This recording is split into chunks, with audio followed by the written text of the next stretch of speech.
Okay, good evening. I would like to call the city council work session of Tuesday, September 12th to order. First on the agenda, we have approval of the agenda. So moved. Second. All in favor? Yes. Yes. Okay, thank you. Next, we will have our kind and respectful public comments, limited to 3 minutes or less, preferred on the less. Is there anyone in the audience that would like to speak? Is there anyone online that would like to speak? If you would raise your hand. Yep. Jim Pano has his hand up. Hi, Jim.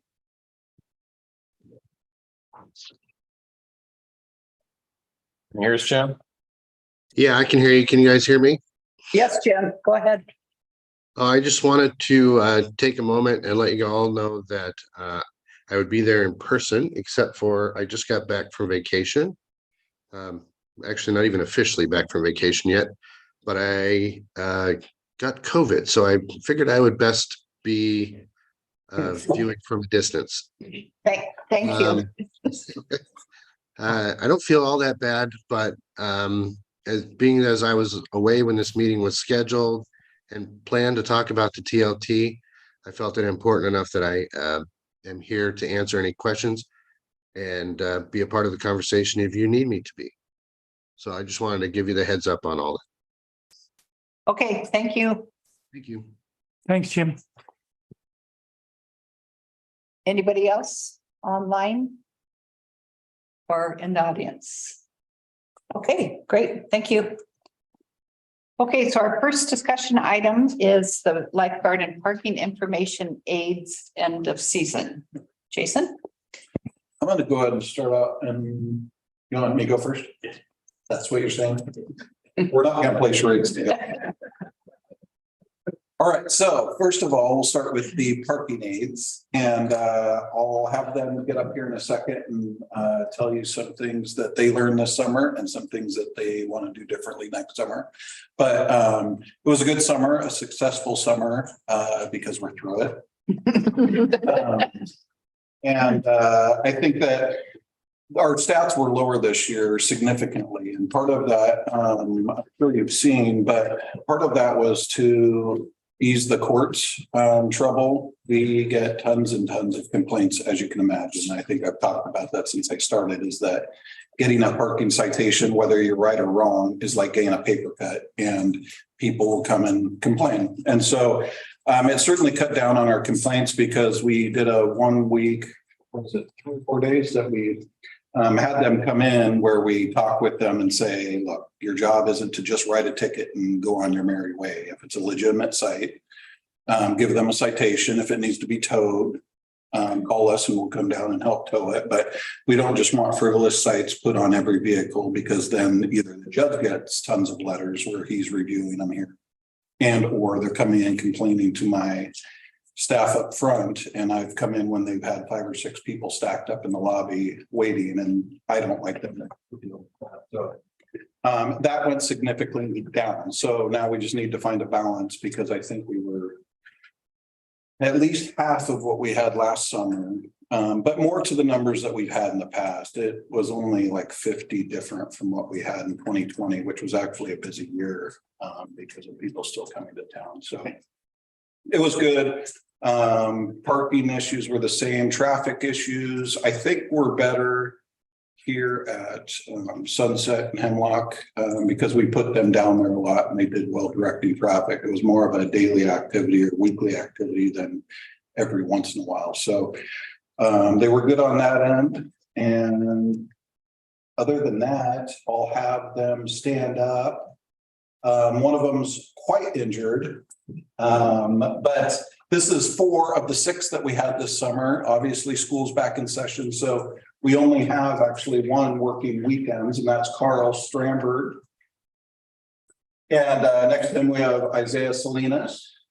And Isaiah was a first year this year, as was Carl. This was your first year, yes. And the other 2, they're with us, Nathan Howes and Tyler Barrett.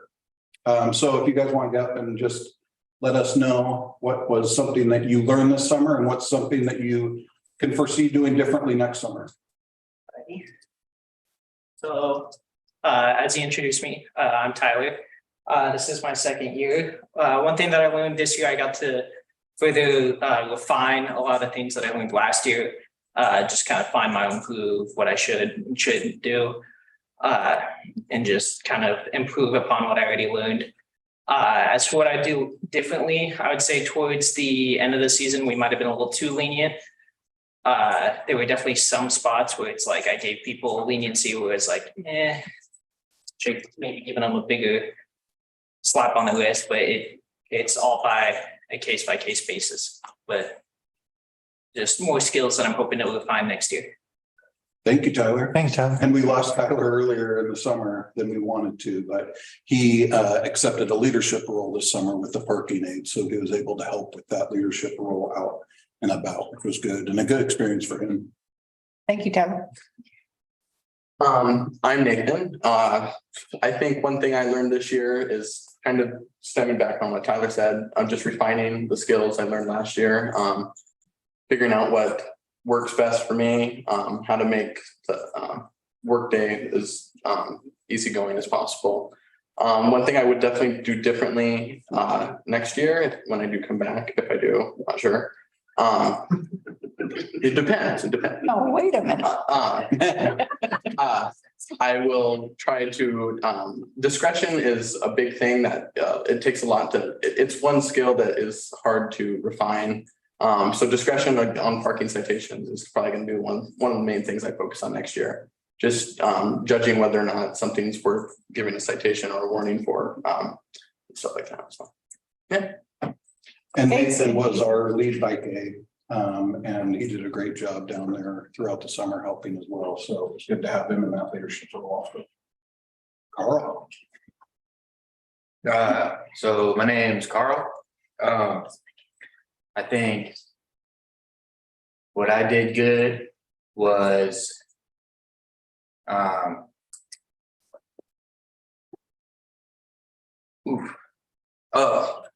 de-escalation skills. Sorry about that. There you go. Just learning how to just de-escalate people who are obviously quite unhappy that they got a violation. So that was good. And then I'd say I could do better on just making myself seen more, riding around, going up the S curves more as well. I think I could do that better next year. Great. Thanks. Hello, I'm Isaiah Salinas. This is my first year, as Chief has already said. Something I learned over this so far summer, I learned how to communicate with people I usually don't know. I'm not used to talking with people I don't know, and I'm meeting like 30, 40 people every day. I learned how to communicate better and also how to manage my time a little better. Something I do different next year is I would bring a water bottle with me. I won this year. That was a struggle. Thanks. Thank you guys very much. Thank you. Good job. Yeah. Can I ask a question? Yes. Just to the group. So when you talk about discretion, I'm curious, can I have an example of maybe when you would not give a ticket as opposed to when you would? I would personally answer that question with say someone is parked in a loading zone. The loading zone ends at 3 p.m. It's currently 2:30. Most of the time, you would think, oh, it's a loading zone. They can't park there, and you would give them a citation. But since it's so close to 3 o'clock, you would think, oh no, it's only there for so long. Maybe give them a warning and explain that the loading zone is from that time to 3, that they shouldn't park there. Or with RVs. RVs is one of the biggest things we deal with discretion wise, because a lot of people tend to argue what they consider an RV when it might not, like to us it will, but they try to tell us it's, but we always go by what the city code says, and that's kind of where we've had trouble in the past. Last year was really big. We used to, we had ticketed like transit vans that would fit in normal parking spaces. We don't do that anymore because they cause too much of a problem. Especially not only for them, but for the courts and everything. But not like just if it, the RVs, like if it's big enough to fit in an RV space and if it's parked there, that's okay. If there's a bigger RV that's parked in a normal spot, that's when you would take it on. But if it's something like a transit van that looks like it's been converted, I personally wouldn't give that a citation. That's kind of what I mean. That's been our biggest headaches the last few summers is ones that have been converted into an RV and they're a shorter van, but they say I'm an RV, it says RV parking. And so that's a hang up. But also I think this year we ran into a lot of people are disabled, have a disabled placard, and not even necessarily from Oregon, but they're disabled and they park in an RV spot or somewhere that's closer to where they're going because all the RV or all the handicap spots are taken. And so we're going to be more lenient and say, yeah, this is going to work out for you to be able to get access. And I have noticed that in this last week, there's been more cars parked on the wrong side of the S curves. Now that these guys are no longer on duty, because that's a big thing.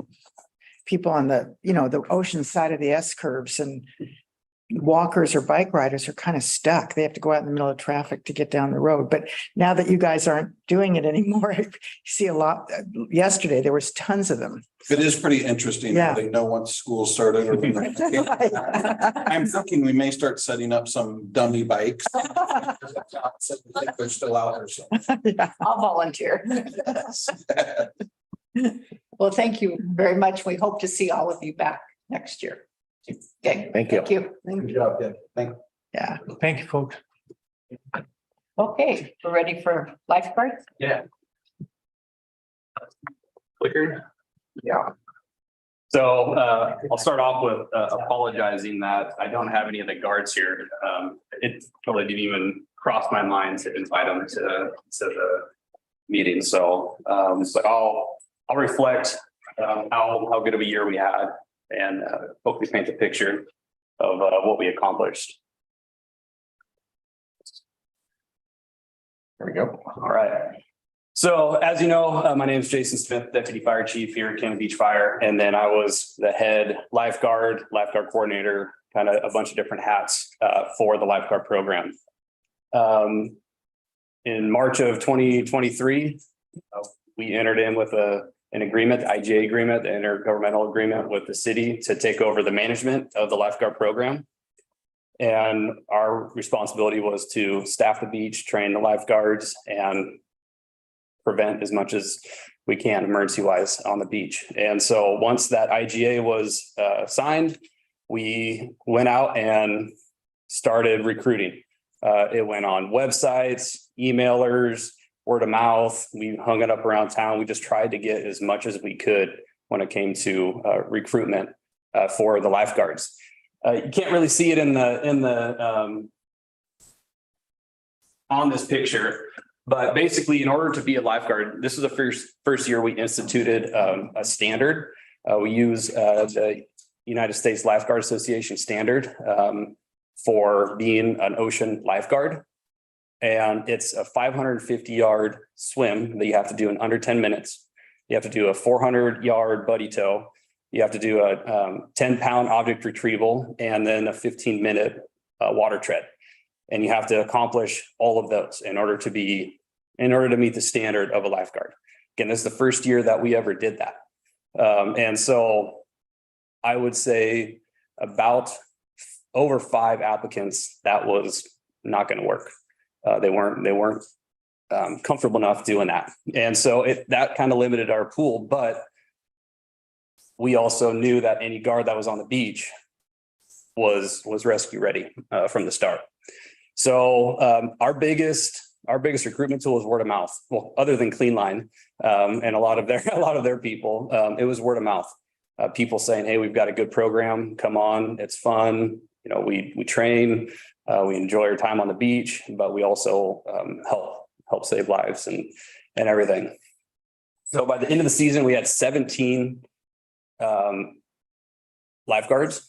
10 were from external applications and 7 were from Cannon Beach Fire. Those Cannon Beach firefighters were a mix of our paid staff as well as volunteer staff, but they're all part of our surf rescue team. And so what better to get them in the water and get them that exposure as a lifeguard that they're going to apply in the off season when we still continue to get water rescues.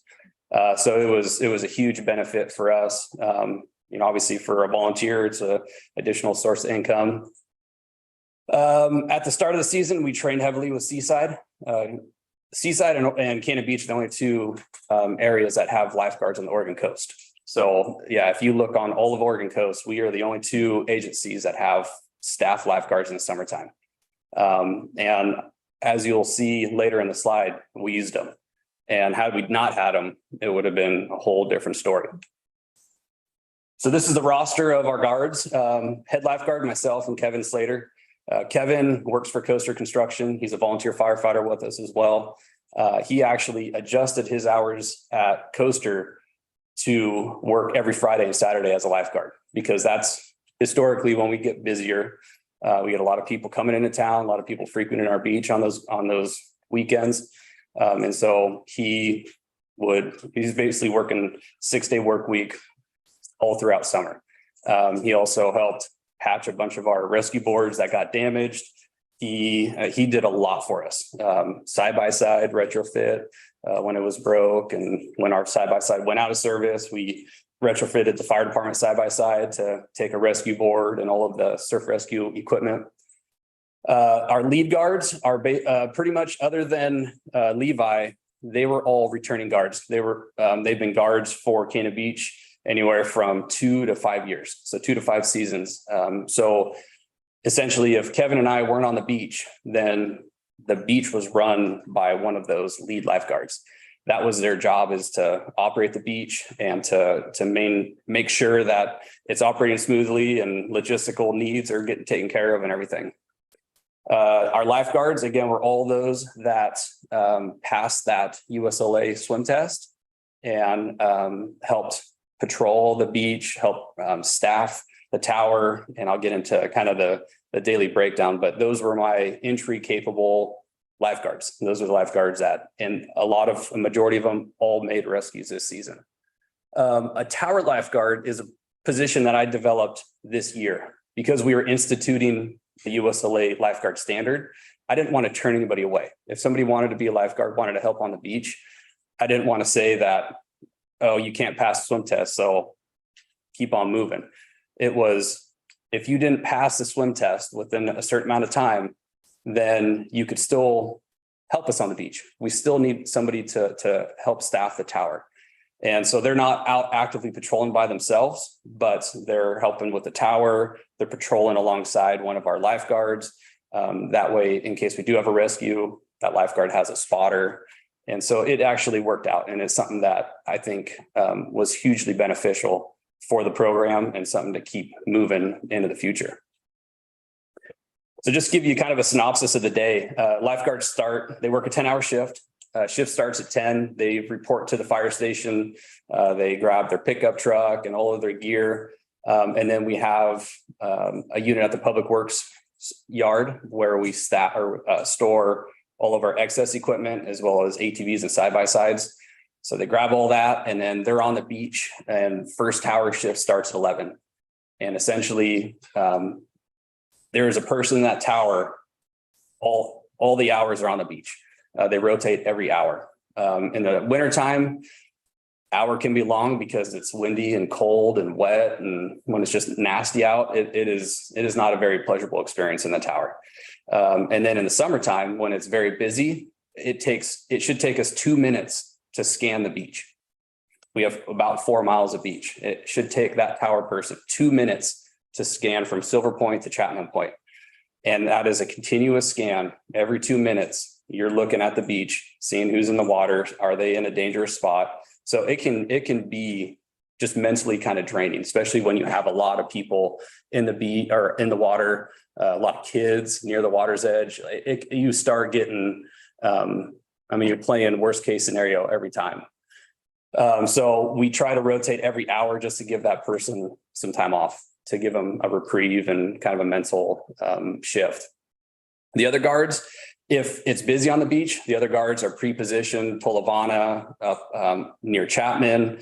That way we kind of split the beach up. Or if the tower guard says, hey, I have a group of people in or near a rip, I want you to go over and talk to them. And then we send the guard over. At times, all the guards will be at the tower because there's just not much going on. But the tower guard is continually scanning, making sure that everything is safe. And then if they see something, then we would pre-position or deploy resources. So they do that all day until about 7:15. And then at 7:15, they head back up to the station. We wash everything down. I mean, as you could assume, sand gets everywhere. So it takes a while to clean everything off. And they are off the air, unavailable at 8. And so that was every day for about 100 and something days this summer. That was just rinse and repeat every single day. And we had people working. This was a 40-hour work week for them. They would work 4 days straight for us. Sometimes they would work 5 on overtime. People would work their normal days and then come in and work a weekend. So it was a great team, and they took pride in what they were doing, and it showed. Lifeguard staffing. So we began, you can't really see it, but we began May 26th. We started weekend only staffing. We were able to staff up on the weekends leading into our official lifeguard season, which is Memorial Day. And then beyond that, it was every single day, Monday through Sunday, until Labor Day. Labor Day is a cutoff. My goal was to always maintain 3 lifeguards because effectively you can have a tower person and patrols going north and south. So effectively you can cover the beach. So 3 was kind of my unofficial minimum. Technically the true minimum is 2, but it is miserable. And so those days, we had about 5 days this season where we only had 2 lifeguards on the beach. And at that point, we would actually, if it was starting to get busy, we would move one of the full-time firefighters down there to help. And they weren't committed to the beach, but they were just helping be an extra set of eyes. And then if we got a fire call, they would have to leave and it would just go back to those 2 lifeguards. Preferred is 4, 4 or more. I mean, if we're busy, 4 or 5, 2 people in the tower being able to scan, one person's focusing north, one person's focusing south. That's ideal. And I'll show how important at least 4 lifeguards is on a later slide. So yeah, official end of season was Labor Day. Labor Day weekend was the official end. We actually still have lifeguards on the beach now. It's got to be weather dependent and then schedule availability dependent, but we're trying to maintain some level of staffing on the beach. Especially during the weekends, because historically, and unfortunately this year proved our point, we usually get rescues before lifeguard season and after. That's always been the case. And so we're just trying to prevent what happened Mother's Day this year from happening again now. So lifeguard contact log. So lifeguards historically have had a paper-bound logbook. And that logbook is keeps track of weather, sea conditions, lifeguard staffing, and then any notable activities that occurred during the day. What I did this year to kind of ease record retention on my end, but then also to really make it easy for the lifeguards to log their contacts is I made an electronic form, basically a Google form, and all they had to put in if they talked to somebody, it was who the lead guard was, picked one of those 7 key categories, and then a brief description. Once they submit it, it gets time stamped, gets put on a form. And then when they have available time throughout that day, they can transfer it into the paper-bound logbook, which is the official record that they keep. So we had 504 contacts, lifeguard contacts, while they were on the beach. And it was way higher than that. Just Labor Day, one person that was working there for 4 hours estimated he made 50 contacts just in a 4-hour period on that Saturday. And unfortunately, we just didn't get those logged because it was just from one person to the next person, next person, next person. So that number is, I would say 700, maybe more is the official number, but that was what I inputted into our record system. And I'll go into more detail on those 7 categories.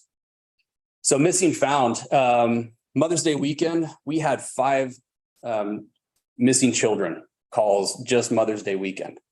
This whole season, we had 4. I don't know what the difference was, but we only had 4 children that went missing or that we found and we couldn't find their parents. But they were all reunited before fire and police even got there. They were super quick, which is great. That's kind of what we hope for. The other 10 missing found contacts is person lost their keys and we found them, or cell phone or whatever. It was just something was turned into the lifeguard tower and then it was passed off to either PD or they just happened to do the Find My Phone app and walk up to the tower and say, hey, do you have this phone? Like, yeah, here it is. So I actually thought that was going to be a much higher number. We had a lot of those really foggy days like that photo. That's when we lose kids, is because the parents are hanging out by their fire and the kids walk off and then the kids disappear.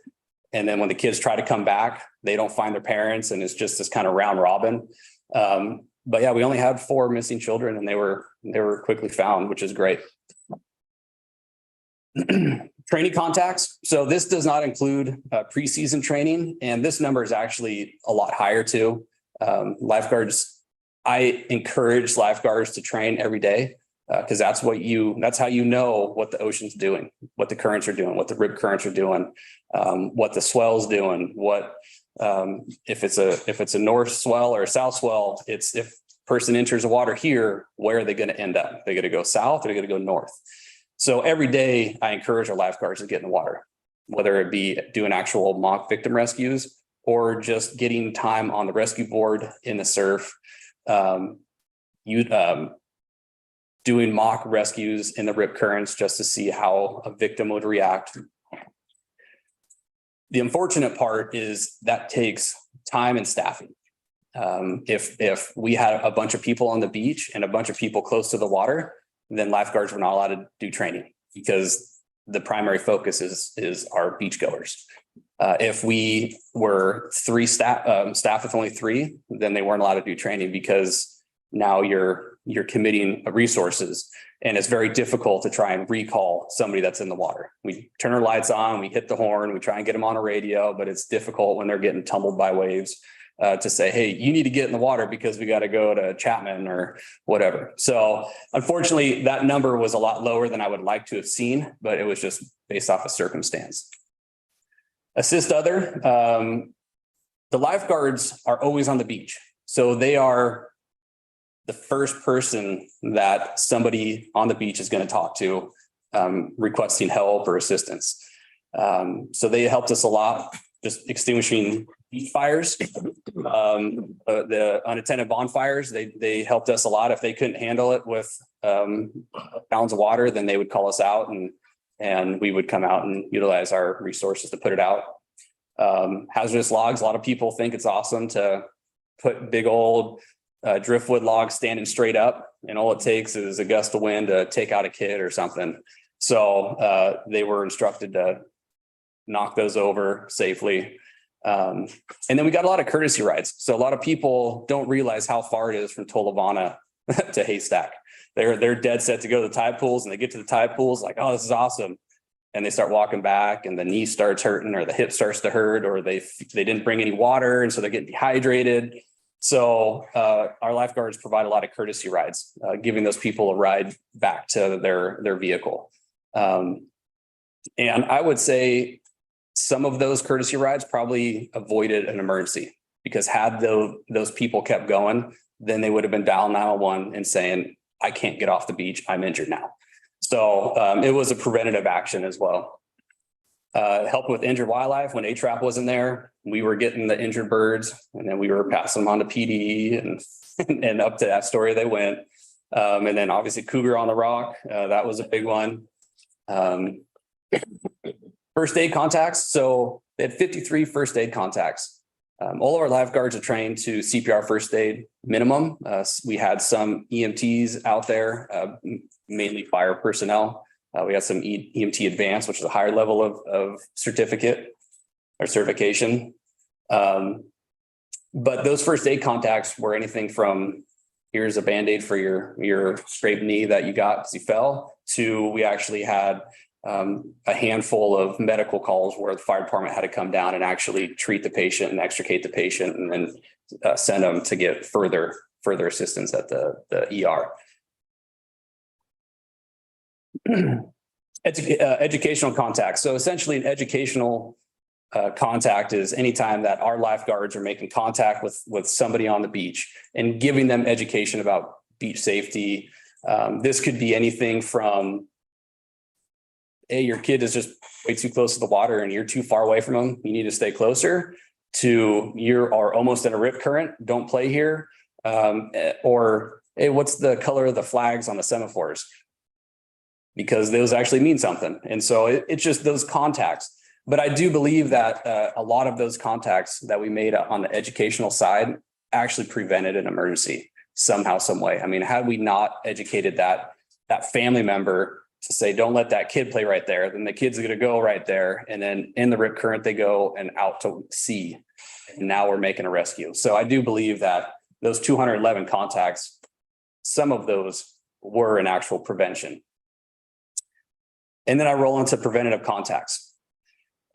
Our primary goal, and this is what I told the lifeguards from the start, was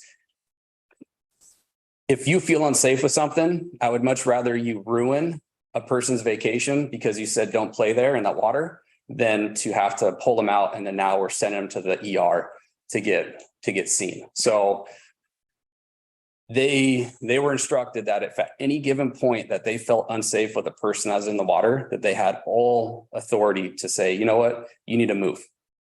Granted, they could tell us they don't want to, and they could go back in the water and that's fine. But at least we made the contact, we made the effort. The picture, you can kind of see it, but that picture is actually a preventative contact that was logged. You can see 3 heads in the water line. Those were 2 kids and one of our lifeguards.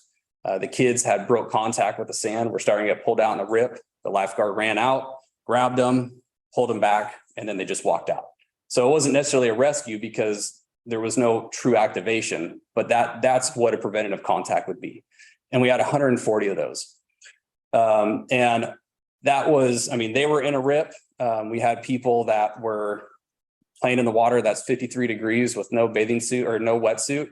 And anywhere from 10 minutes on, hypothermia is going to start kicking in. And so our guard would see him, say, hey, that person's been in the water for 20 minutes. We would send a lifeguard down and then make contact with the person and say, hey, you know what? You need to take a break. Go get warmed up.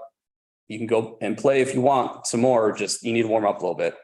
And so those are the kind of the preventative contacts that the lifeguards engaged in. But I would say 50% of those conservatively would have been rescues otherwise. A lot of people just not knowing what a rip current is and playing in the water, diving through waves, and all of a sudden you can start seeing them struggling to get back. And luckily they touch ground. But for us, that is the next move is going to be a rescue. And so if we can get down there, get eyes on them, position a lifeguard there within feet, turn the lights on, hit the air horn, call them back. We just saved that person. And then we go into rescues. So we had 10 rescues on Cannon Beach, resulting in 21 people getting removed from the ocean with 0 fatalities. And I think one of those, out of those 21, I believe only one actually got transported to the ER for evaluation. That was how quick the rescue occurred. It was get in, rescue board, to them, put them on the rescue board, paddle them back, evaluated on the beach by fire personnel, and that's it. But we did that for 21 different people this year. Unfortunately, I would have liked to see 0 rescues, personally, but because I told the lifeguards, that was the other thing I told them was if we have a rescue on the beach, then we failed our job of preventing that emergency. But sometimes we are just so strapped for people. I mean, if you have 10, 15 people on the north end that are in the water, and then a child goes into Tolovana, that's a long distance to scan with a scope. And all it takes is a second. They could be at their waist or just a little bit shallower. And then all of a sudden they jump in the water and now they're swept out. So it can happen super fast. This picture is actually the most recent rescue that we had Labor Day weekend. We removed 6 people from Chapman Point.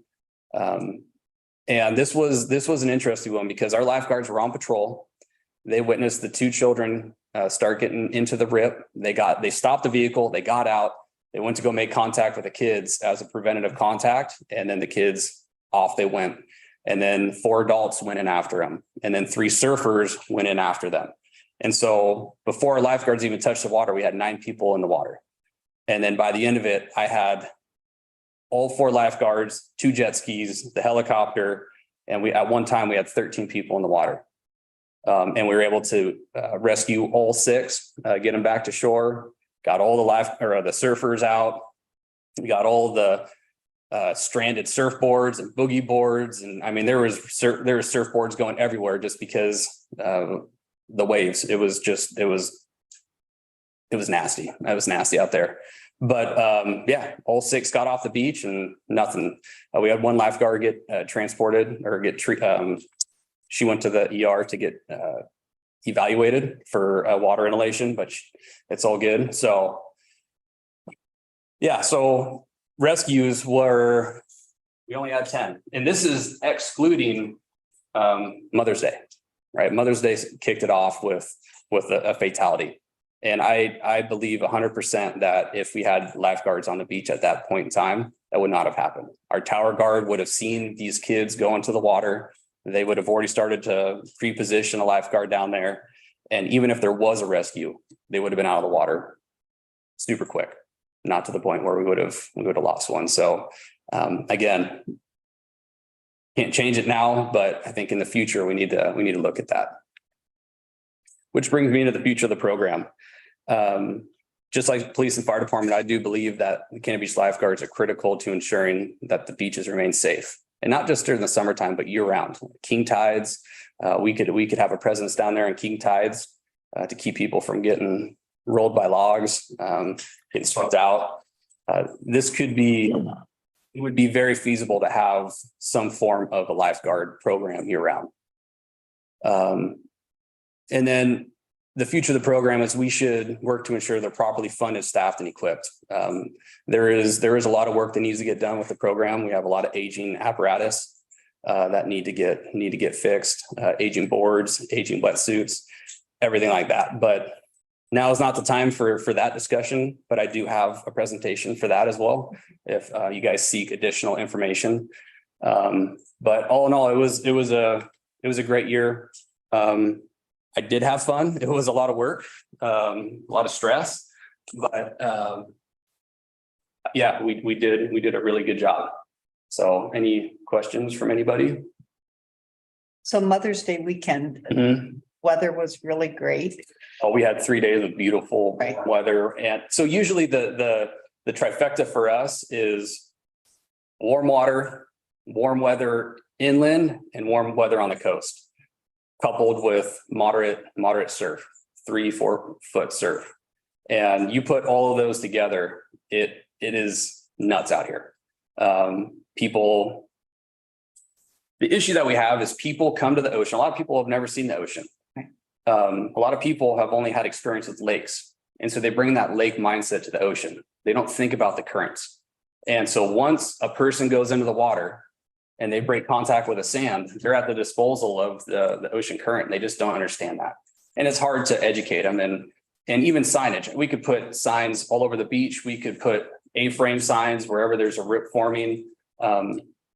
We could totally do that, but it's a matter of the people wanting to learn and actually pay attention of the information that we're throwing out for them to be safe. And the only way for them to be safe is to have somebody say, you're in a bad spot. And after every rescue that we went on, I would pull the people together. I'm like, you're okay? Yeah. Okay. now turn yourself to the ocean. We're going to have a little educational moment. And I tell them what we're looking at and what they did and what they did wrong, just to try and prevent it from the future. And are they receptive? Oh, yeah. Yeah, no, At that point? there was only a couple times where I made anybody angry. But, you know, thankfully we had PD help us with one of them. But no, everybody, and that's what I tell the lifeguards. I don't care if you ruin their vacation by telling them to get out of the water, because I would rather not put them in a body bag. And they're endangering you guys too. That's very much so. Yeah. Yep, very much so. So in the future, if you had a weekend coming up and you, like our Mother's Day weekend Mhm. this last year, what would it take to get lifeguards on the beach on a weekend like that? So, and that's kind of why we're trying to run the program out as long as we can is, you know, we've got actually some good weather coming this weekend. It's going to be warm inland and we have projected to be pretty good weather here. And so my focus is to throw up to the lifeguards, hey, anybody want to be on the beach Friday, Saturday, Sunday? The problem now and the problem moving in the future is, you know, the lifeguard program has been kind of thought of as a summertime job. That hey, it's an easy way to make some money on the off season when they're not in school, and that works. But I think the amount of visitors that we have on our beach, we can't keep up with that the way it's going. And so there needs to be some discussion as to, you know, creative ways to make it so we do have year-round staffing, that when we do have a projected good window of weather coming up, that we can be proactive and put guards on the beach rather than reactive. Now, if that happens and I don't have access to the guards anymore, if they change their phone numbers or whatever, and they're not interested, then it relies solely on the fire district, and the fire district would be proactive to get on the beach and do what the lifeguards were doing and patrolling. And that's what we did Mother's Day weekend. You know, we did patrol on that Friday. It was just, we weren't there when they went in the water. And then Saturday, Sunday, I was on the beach 10 hours both days because it was just absolutely insane down there.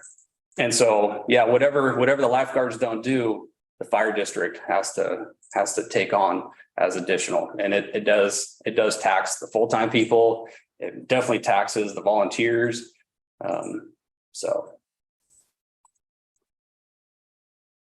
Well, very nice presentation and great job this year. Yeah. Thank you. Yep. Yeah, appreciate it. Thank you. Thank you. Thanks, Jason. Yep.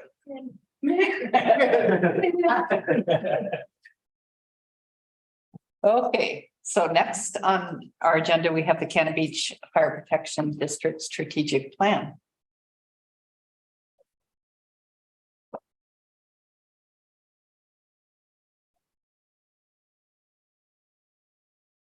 Hi.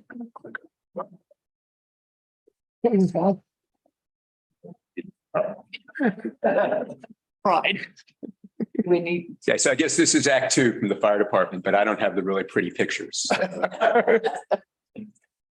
So I think I met most of you in February when we gave our first update on the food tax. My name's Bob Heyman. I'm the president of the board, fire department. And we're here for a second update on the prepared food tax, as well as an update on the last 8 months and a view into our operating plan and our plans for a levy we're going to be putting on the ballot, or has been put on the ballot in November. So go ahead, Mark, why don't we advance? So this is the agenda. We'll do a quick review of first 8 months of the calendar year. We'll talk about the prepared food tax. I'll give you a snapshot of the incident and response trends. We went into detail on those before, and there's not a whole lot of change, just the lines continue in the same direction. We'll talk about the operating plan and then the levy. So in the first 8 months of this year, we responded to 448 calls. It's up about 10% from similar time last year. And we continued to support mutual aid. We also participated in 3 state events, which provide really great training for for our volunteers and also provide a little bit of supplemental income for the department. In terms of equipment, we purchased a new engine. It's been on order, seems like forever and ever. We finally took delivery a couple of months ago, and we're now getting that fitted out. We've also started a seismic upgrade to the fire station. We've got a really nice grant to do that. And so almost all of that is being funded outside of the department, but it's also giving us an opportunity to make some structural updates while the infrastructure is opened up. And so a great opportunity for us to make some much needed improvements to the fire station. In terms of staffing, we hired our first 3 paid shift firefighters. So thanks to the prepared food tax, we were able to move forward successfully with that. And we now have 8 months of experience with that model, and it's going really well. And we'll talk a little bit about that. We've also pretty much completely turned over our board of directors. So we've replaced 3 board members.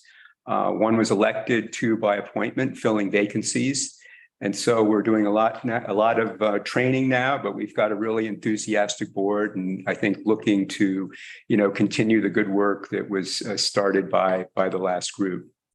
And then finally, in terms of city collaboration, Jason just spoke about the lifeguard program. Certainly, our board is really very happy with the way that turned out this summer. It was a huge amount of work on Jason's part. I think that was reflected in his presentation. And there's certainly, he showed you a lot of nice pictures. There's certainly some issues behind the scenes, some things that need to be worked out in terms of equipment, staffing, and how we collaborate. And I think we're looking forward to, working with you now that you've seen that presentation on how to move forward with that program. I live on the beach, and so I get a bird's eye view every day of those people at work, and I think it's just really appreciated by certainly by the visitors, and should be appreciated by the residents and citizens of this community. Also, in light of the Maui incident, our board had a lot of questions for Chief Reckman last night about, could this happen in Cannon Beach?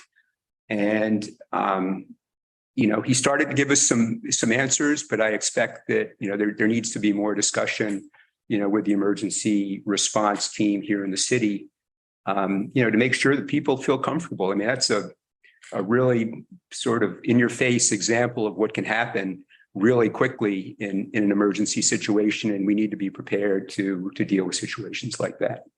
So I guess more to follow, but certainly was top of mind for our board last night. Are your board meetings available to watch? They are. Okay. On your website? Yeah, well, they're not recorded. We don't have like you guys have on YouTube. They're on, we do it on Zoom. Oh, okay. You can log in, watch it a time when, during the meeting, if that's what you're referring During to. the meeting. Yeah, I don't have. After. Okay. Any questions about the update? Not, we'll move on, Mark. So the prepared, back to prepared food tax. There we are. My button. Yeah, so for the first fiscal year, so our fiscal goes from July to June.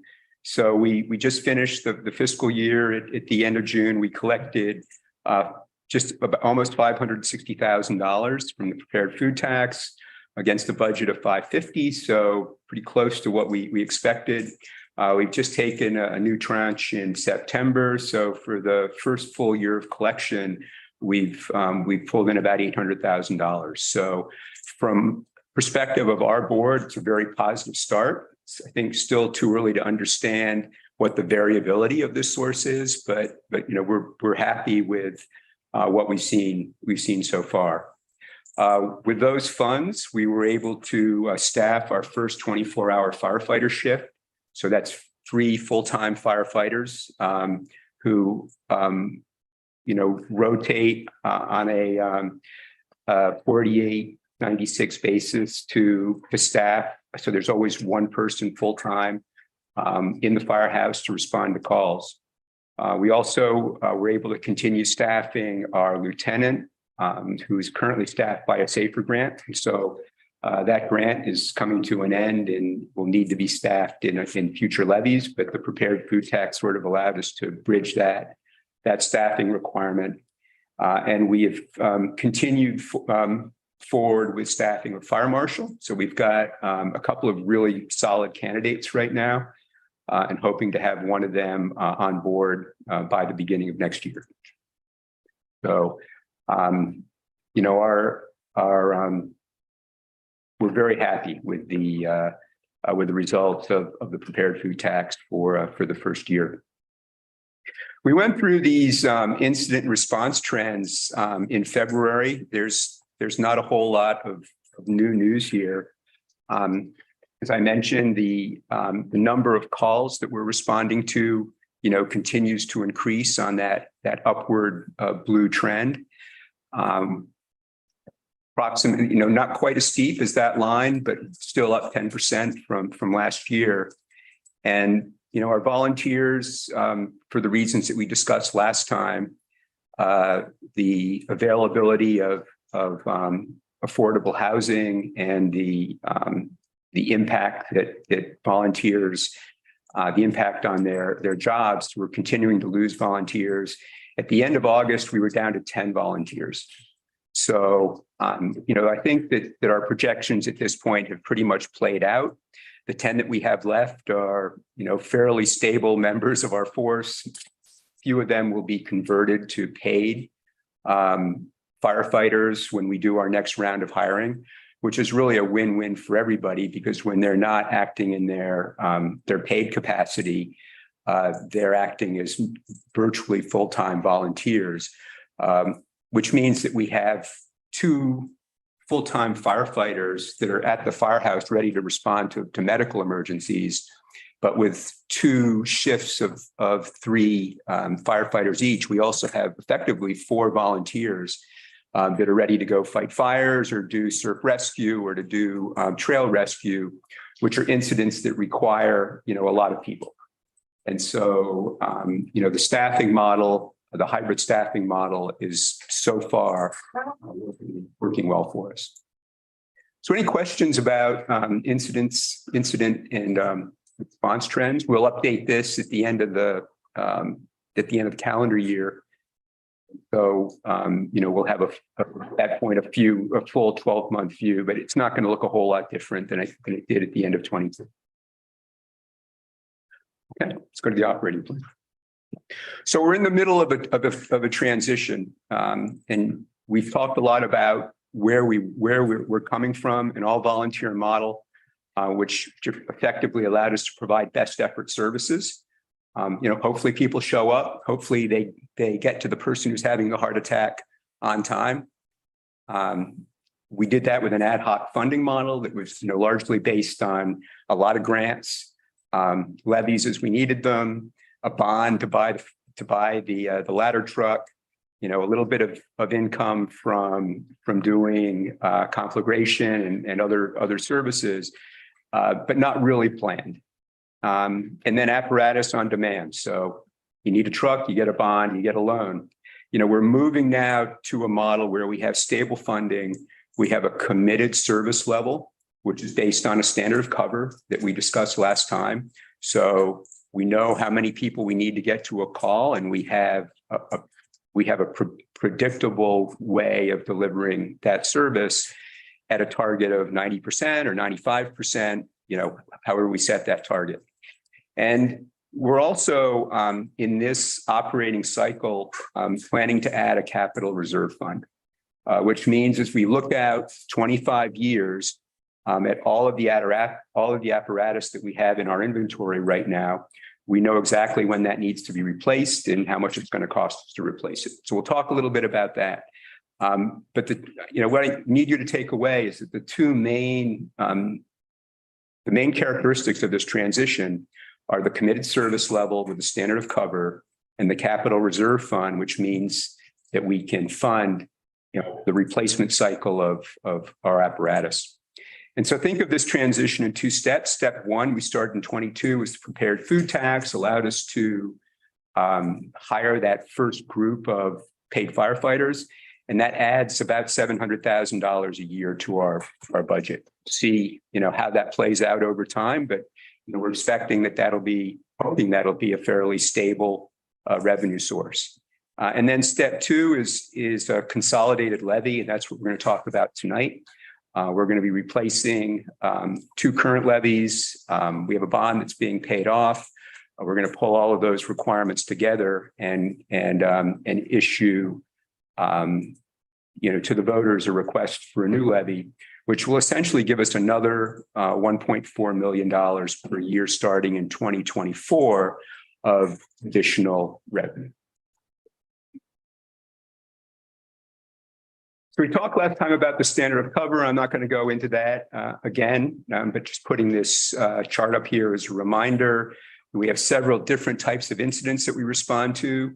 And for each of those, we have a target staffing level. We have a target time in which we expect to be on site with the appropriate equipment and the appropriate skills. And we measure ourselves. So at every board meeting, Chief Reckman reports out, we responded to this many incidents of each of these types. And we got to so many within the allotted time frame, and this is where we missed, and this is what we're doing to improve. That requires staffing, it requires training, it requires the right equipment. And so we're able to build a plan to support that service level.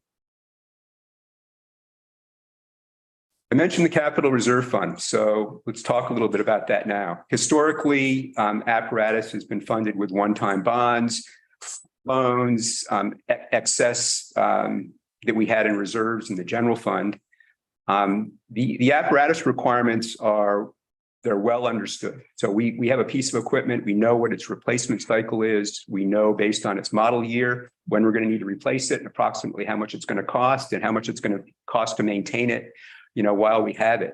And so it's able for us to build a reliable funding model, which we can build through regular recurring contributions from our taxes. So instead of going out for a bond when we need a new truck, our plan going forward is to put a fixed amount into a reserve fund, which we will build up. And then when we need a new piece of apparatus, we have the money in the bank to buy that, and we continue to maintain that fund.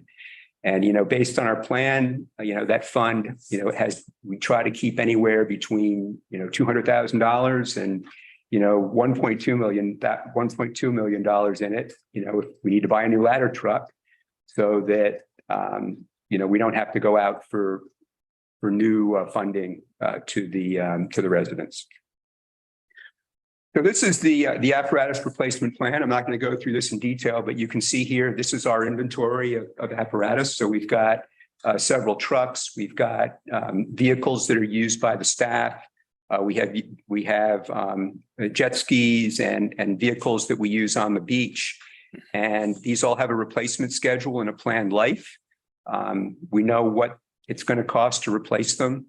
And this is really the foundation for our capital reserve plan. So together with this apparatus a replacement plan, as well as the maintenance that we expect to have to do on the fire station, we're targeting about $300,000 per year allocation from the general tax levy in order to fund this replacement fund. So any questions on this concept? Make sense? Yeah. Okay. So this is our current funding plan.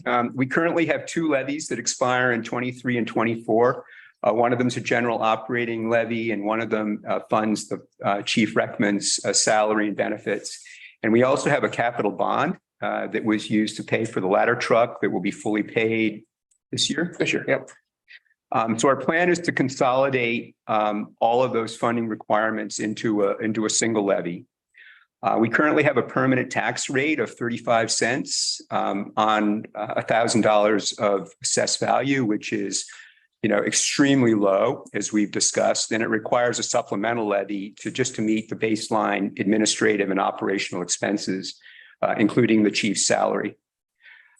So what we are requesting is a new 5-year levy in the election this November.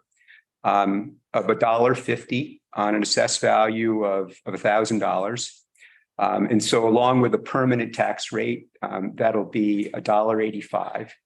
And that will begin to align us with the tax rates of comparable fire districts and comparable coastal communities. So for example, Depot Bay, 2 fire stations, similar size population, probably more calls than we have. They operate today on a permanent tax base plus tax rate plus levy of $1.92. Waldport's $2.34. So we've been way below what other fire districts are funded for. You know, with this levy, we're looking to come up a little bit closer. But the amount that we're talking about here is driven by a strategic 5-year plan.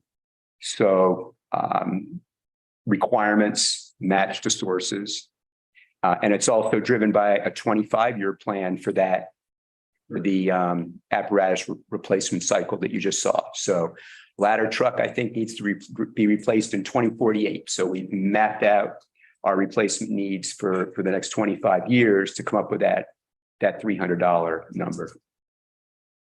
So in addition to funding the current expenses, the levy will enable us to hire 3 more paid firefighters.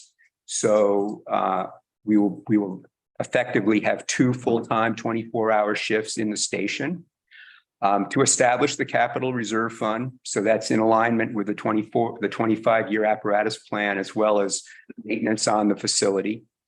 It will enable us to take some necessary steps to maintain our level 3 ISO insurance rating.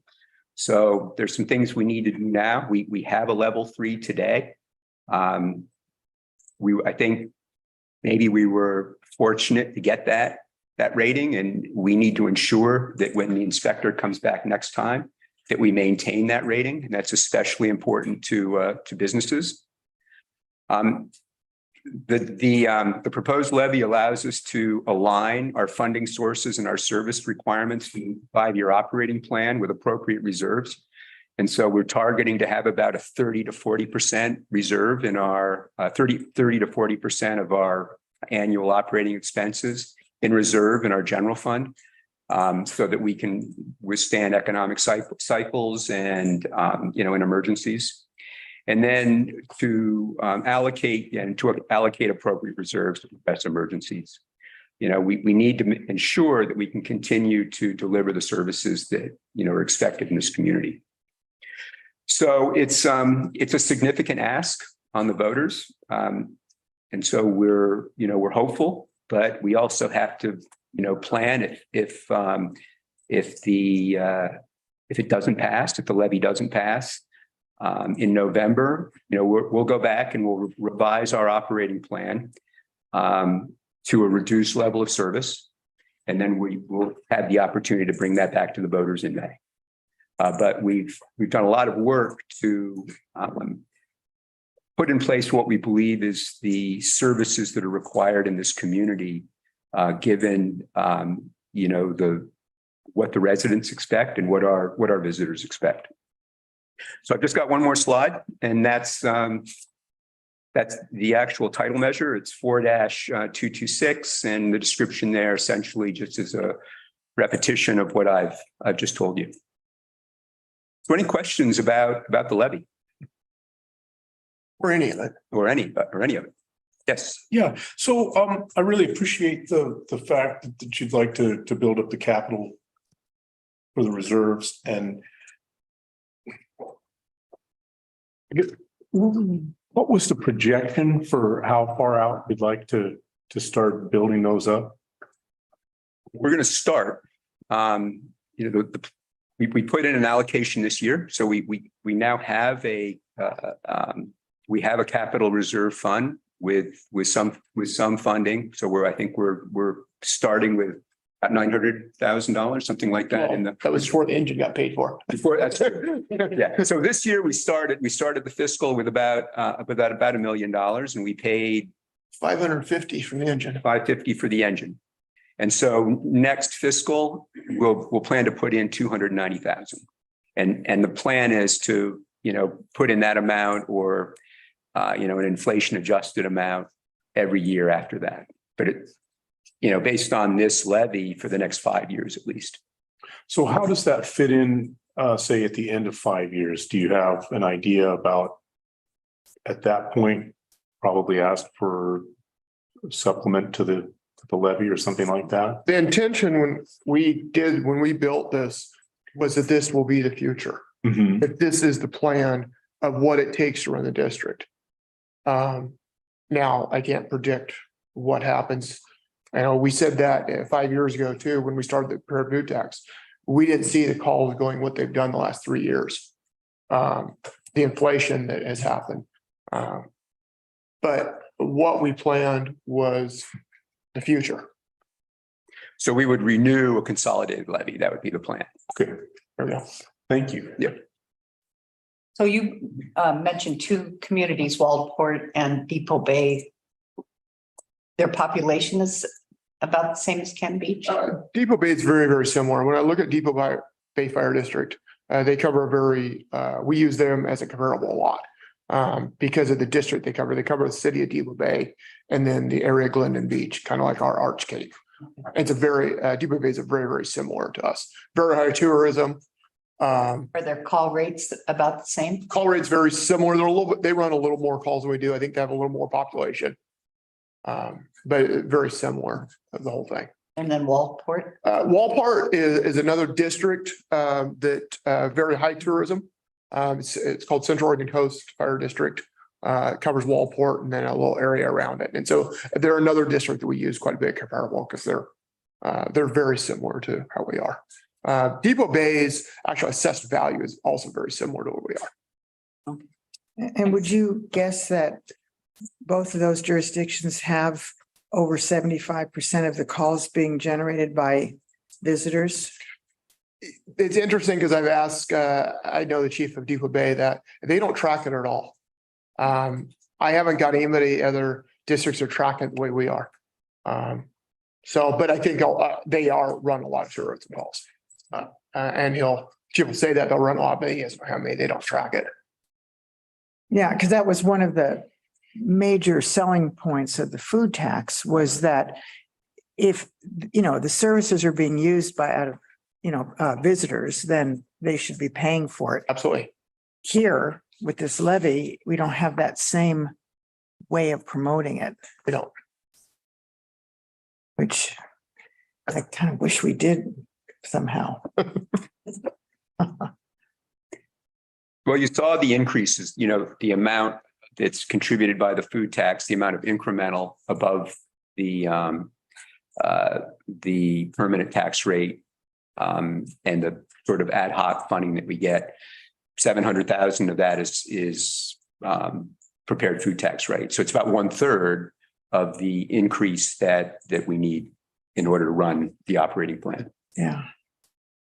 It's a significant amount. I mean, it has significantly changed what we can do with the food tax. Other questions? Okay, Thanks for your time. thank you.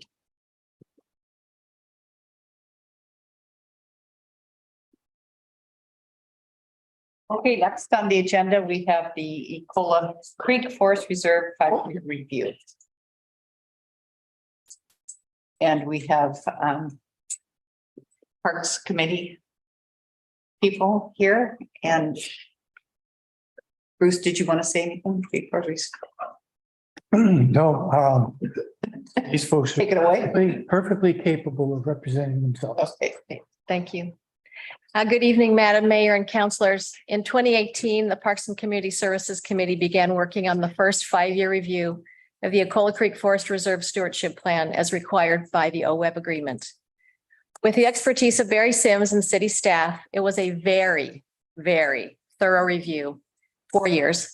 It was a very thorough review, and the update was completed and approved by council in the fall of 2022. In that review, the biggest update was consideration for fire safety, as we've heard a lot about tonight. In the original plan, there was not much thought given to fire safety. With the addition of our emergency manager and more information about fires after incidents in Arch Cape, Paradise, California, and many others, fire has been recognized as a very important issue. We were reminded of this again recently with the fire in the ECFR. The 2022 plan update addressed fire safety concerns, but what we knew at that time. The Parks and Community Services Committee members have reviewed the updated plan and believe it is still a valid document going forward and does not require any changes at the present time. We are recommending that plan be approved as the 2023 Ecola Creek Forest Reserve Plan update. Guys have any questions? We'd be happy to try and answer them. Can't believe it's been 5 years already. It's been a long time. Where did that go? So you're saying that approved for the 2023 plan, but Yeah, for the next approving 5-year review. your plan? And are you satisfied with the proposal for the roads that were recommended in that plan? The back roads for fire prevention? Are you? One had already been, we had already gone over the one in this plan. The newest one will certainly address that as we have more information. I mean, fire, we've got to keep ourselves safe, right? Yeah. You guys have any questions? Thank Thanks you for your review. Thank you. for a job. Well, That was quick. did you have anything you wanted to say? No. Moral support. Okay.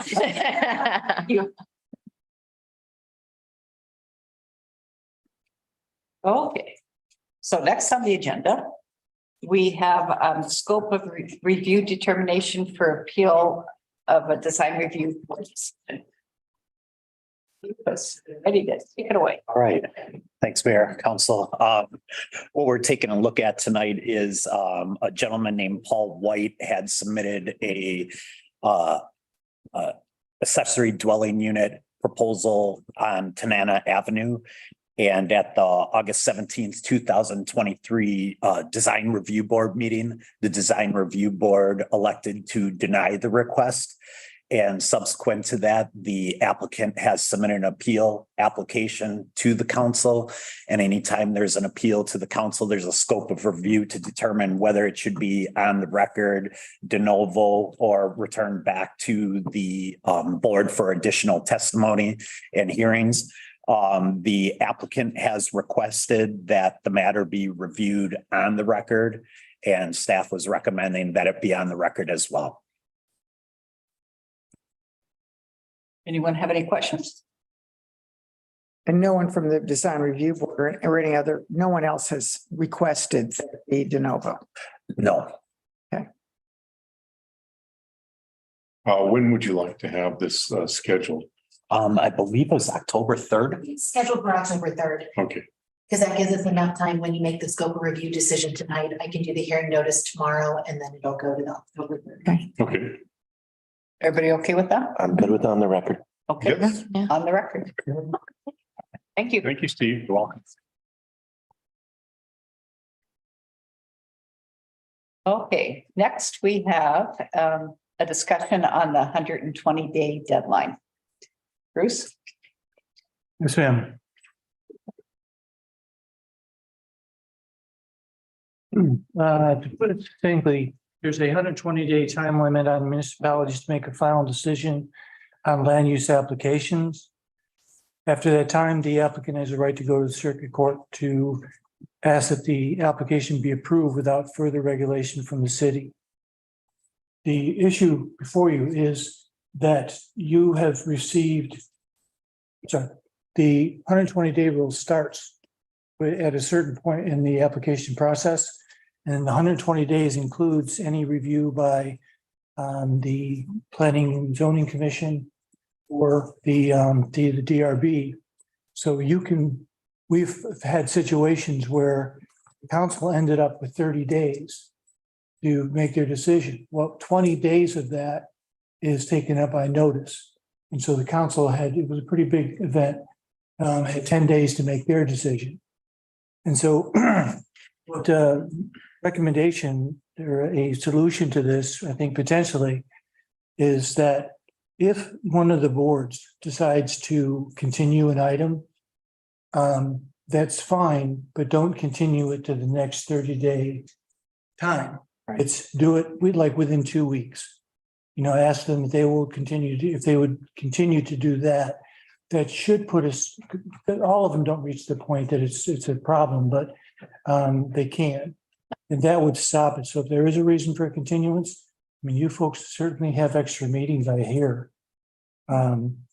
Rumors. They'd have to have an extra meeting perhaps. Yeah, they would have to, you would request or try to make it required that they would have that extra meeting. Yeah, that seems reasonable. I think so too. And the reason to me where it's important is you're the final decision maker and other boards are making recommendations getting to you.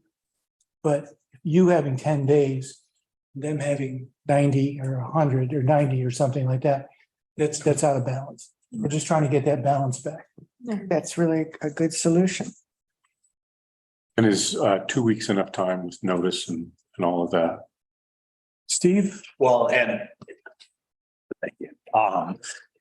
Yeah, I mean, we may have to, depending on notice hearings and things like that, oftentimes when it's brought back to council, there's always the 20-day notice. But typically when it's going to the initial evidentiary hearing, you typically have already provided that 20-day notice. So kind of like in some of the other ones that we've done with some of the continuances, because people can ask for continuances. We did the 777s. So it's really going to be a matter of also staff trying to work to make sure we got complete applications to get it to these, whether it's plan commission, to the design review board, so that hopefully they have enough information at those meetings that we can get decisions made in a timely fashion, so that if there are appeals, we do have those times to meet. But typically the only time it comes back to you if under appeal, we do have those 20-day notices that we would have to send out again. Stephen, let me ask you a question. If a board, we had to have a normal case. If a board has a decision to make a continuance, there's not an additional requirement for notice then, is there? No, there's not. So that shouldn't be a problem, even if it's 2 weeks, I believe. That was really what I was. Okay. Thank you, Bruce. And I think Sure. it's important to start out with the complete application Sure. too. Yeah. Right. That'll help the process.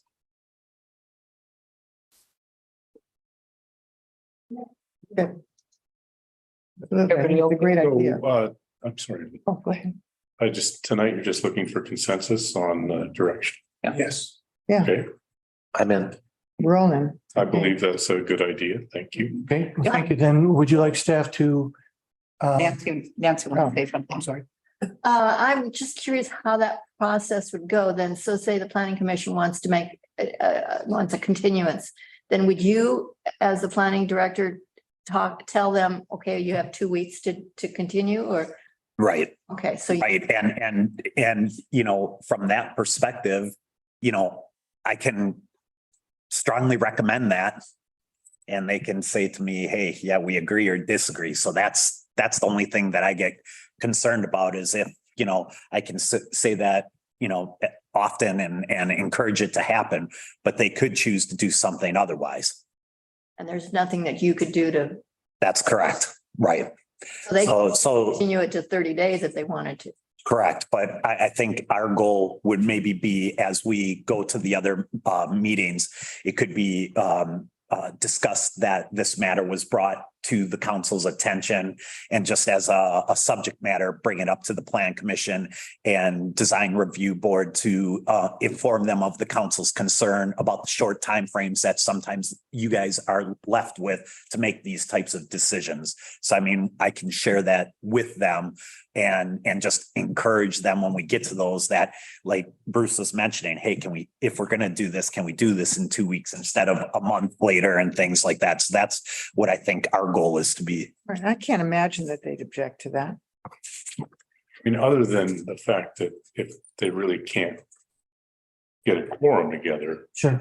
I mean, that I can possibly foresee. Yeah, the only thing I could think of is if there's something that's fairly technical, and whether or not an applicant is able to get that, information that could, impact things. But without that, then at that point in time, the decision may be to make a decision that there may not be enough information and base your decision making off of that. And I think that it could be possible that they could do it in 1 week or they could do it in 3 weeks in order to try to get that point to the quorum. But as far as, how we're going to notify the other boards, I would suggest that staff puts together a memo to the other boards, approved by the council, signed by the mayor, saying that this is an expectation, that if you are going to continue, and we understand the need to continue, that you do it within 2 to 3 weeks to have that continued meeting, so that you aren't put against the wall with the 120-day rule. So just send them something saying that it's not, I think it's important enough that we take that kind of a position, saying that this is what the expectation is. We can't continue these on. Well, and I think it would be important to have that continuation be the only topic on that agenda for the next, for the extra meeting, so that there's, having served on the planning commission, you never know how long those meetings were going to last. Right, but we also have Zoom. And so it's Right. not as difficult to get a group together. Right. You know. As it has been in the past. Right. Okay, so we'll bring back a letter. Is that acceptable? Yes. Okay. Thanks, Steve. Yeah. Bruce? Okay. Ready to go on? Next, we have a discussion on the short-term rental task force. And Bruce, would you like to start that? Yes, ma'am. We will, we have the information provided to you, the current short-term rental numbers as of September 1st of this year, on 14-day short-term rental, 152, 5-year 9, and I believe that's diminishing over time. Transient is 45 units, pending 2 applications. There was also somewhat of an indication that you wanted to meet with the short-term rental committee, which, if that's your choice, we will go ahead and schedule that. But at this point, we're just bringing information. That wasn't my expectation. I don't see any point in meeting with them. I'm being just Well, frank here, because I sat on that every single meeting. I didn't miss one meeting. And they have no more information to give us than what you see here, because this is what we were given. And we made a few recommendations that were outlined in here of more information that we needed. That was it. I think that if, we have a very disparate group of desires on that committee. I mean, the people who were vocal, who were part of the short-term rental renter, agencies. And we had, on the other end of the spectrum, we had residents. And they're going to both have very different viewpoints, but as far as information, this is it. This is the information we had. And it was the same information we got at every meeting, pretty much, and we asked, the only thing that we didn't have when we met was, at the time, there was the code enforcement officer. We didn't have, it wasn't on board the way it is now, and so there was a question as to if you called in 5 complaints about one address who had a different renter in every 2 days, it only showed up on the complaints list as 1 complaint. And that was something we wanted to address, because it's really 5 different complaints, even though it's only 1 address. But other than that, and we didn't have a code enforcement officer for any length of time that would give us any real concrete information. And I think at this point, we still don't, we're just starting that process. So I don't see, there's no there was no decisions made. Okay, That's my question. Was there a conclusion? No. Of, because the resolution is at the conclusion of the review process, the advisory committee will, sorry. make recommendations. That the advisory committee will report its findings and suggestions to city council. So, And what's in the written material here, That we received in our packet. right? in yeah, your that packet, doesn't There was seem nothing- like much of a, There was no chairman. Because we couldn't agree on that either. Seriously, I mean, because there was no meeting of the minds, let's say, that was, going to make a decision. The only thing I think that we all agreed on is that if a short-term rental is under the guidance of the two agencies in the town that operate the most frequently, that things seem to go better than if they weren't. But that was it. That they were doing it, they were fulfilling their job fairly well. We felt that way. They were doing a good job of managing. Right, they were managing well. They seemed to, but we also felt that there were a lot of people who were under the radar. One thing about this, the short term, I remember when we had this discussion and a couple of things. First of all, in the minutes here, I think it says that that STRs are not allowed in commercial zones. Is that correct? Yes, that's correct. Because I know of at least one or two that are in commercial zones now. yeah, I mentioned in the, maybe you're expanding that. I think the ones that are in the commercial zones were some that had previously been there.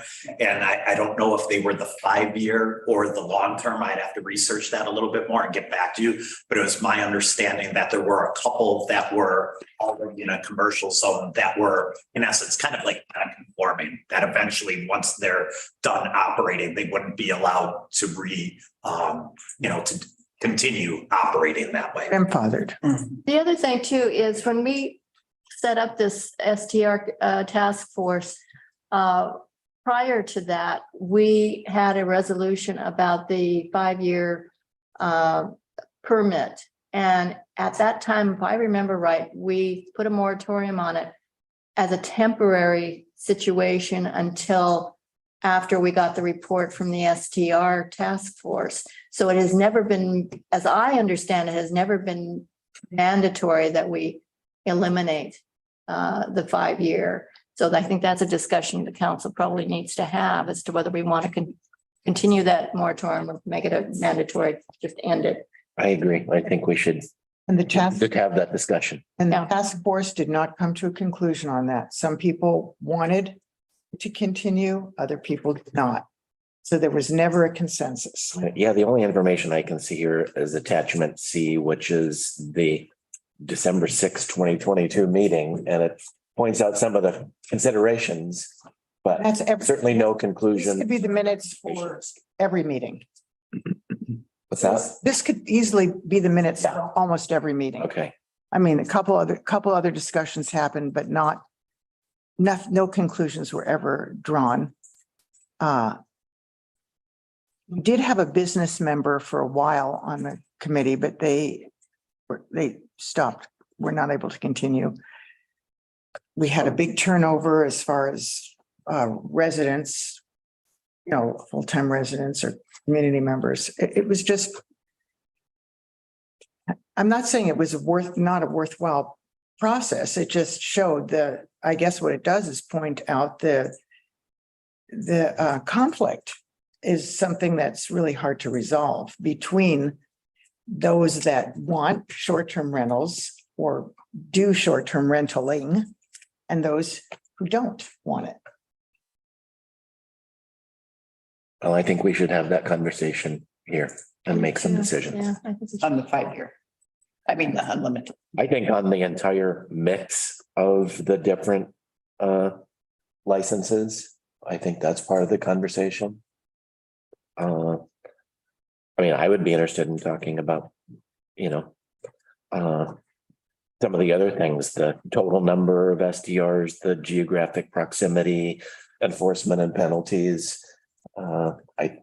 I wouldn't mind addressing. I will ask, do people read the information I submitted about short-term rentals and their effect on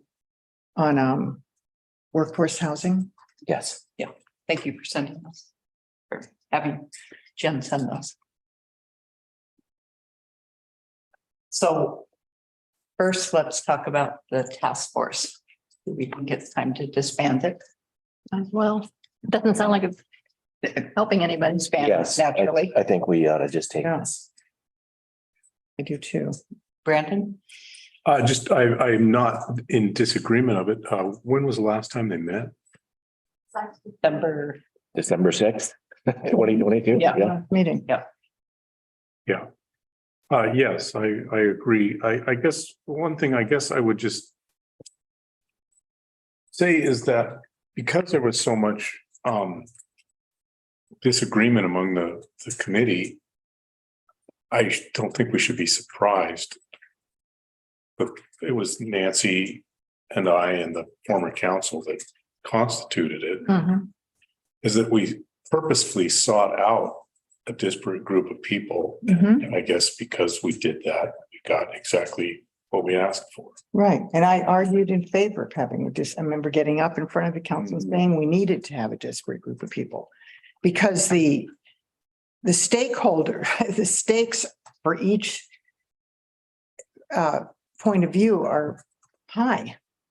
Yes, but I guess my point is that do you feel like that's led you to be able to make a decision because you can grasp each point of view and synthesize some sort of answer, or that it just created chaos? And No, I wouldn't say it was chaos. Never felt like it was chaos. All right. I just felt like I feel personally that there's so much more information available now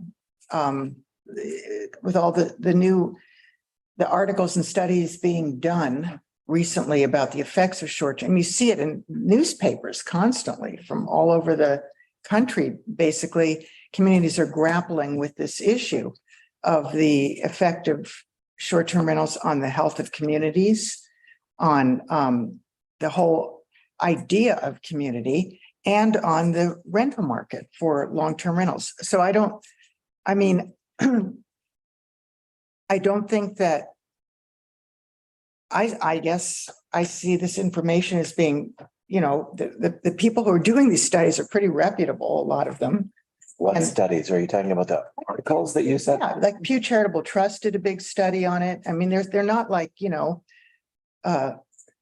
they're organizations that have a lot of clout, do care about how they that they present accurate information, not just political organizations that are, grousing about things. So I don't know. I think that we could have a robust discussion Yeah, I think we can too. and hear from the community as well. I think as opposed to some of the communities that were looked at in those studies, previous council and councils before that have also addressed this issue. And I think we're already so far ahead of those other communities in actually putting some limitations on it. So We are. I mean, but that's all conversation we should have when we look at this. So I don't wanna- Seaside has some interesting things too that I, just become aware about, like the geographical limitations. Yeah. I mean, there's it's very I'd love to is it possible to get some information on what the Seaside thing is? Just curious as to how that works for them, how effective it is. And I'd also like to know, is it true that Gearhart does not allow any short-term rentals? Is that? They don't, what? That they do not allow any short-term rentals. Who? Gearhart. I don't think, well, no, they have a limit on them now, right? I mean, there was a huge fight in Gearhart over short-term rentals that went on for years. Right. And they took it to a vote, right? Yeah, and they took it to a vote, and there's still a fight over it, even though the vote's over. And they did put a limit on it. People could apply to have short-term rentals up to a certain date. And then after that, they couldn't apply to have a short-term rental anymore.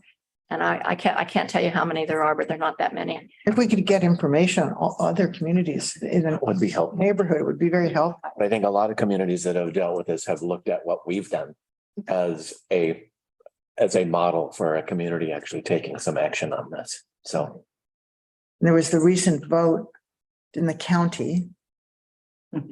and Lincoln County had that too. Yeah, Clatsop, but it was very close in Clatsop County, just like a couple votes. So, Lincoln County had that, and I believe it's in courts now. mhm. So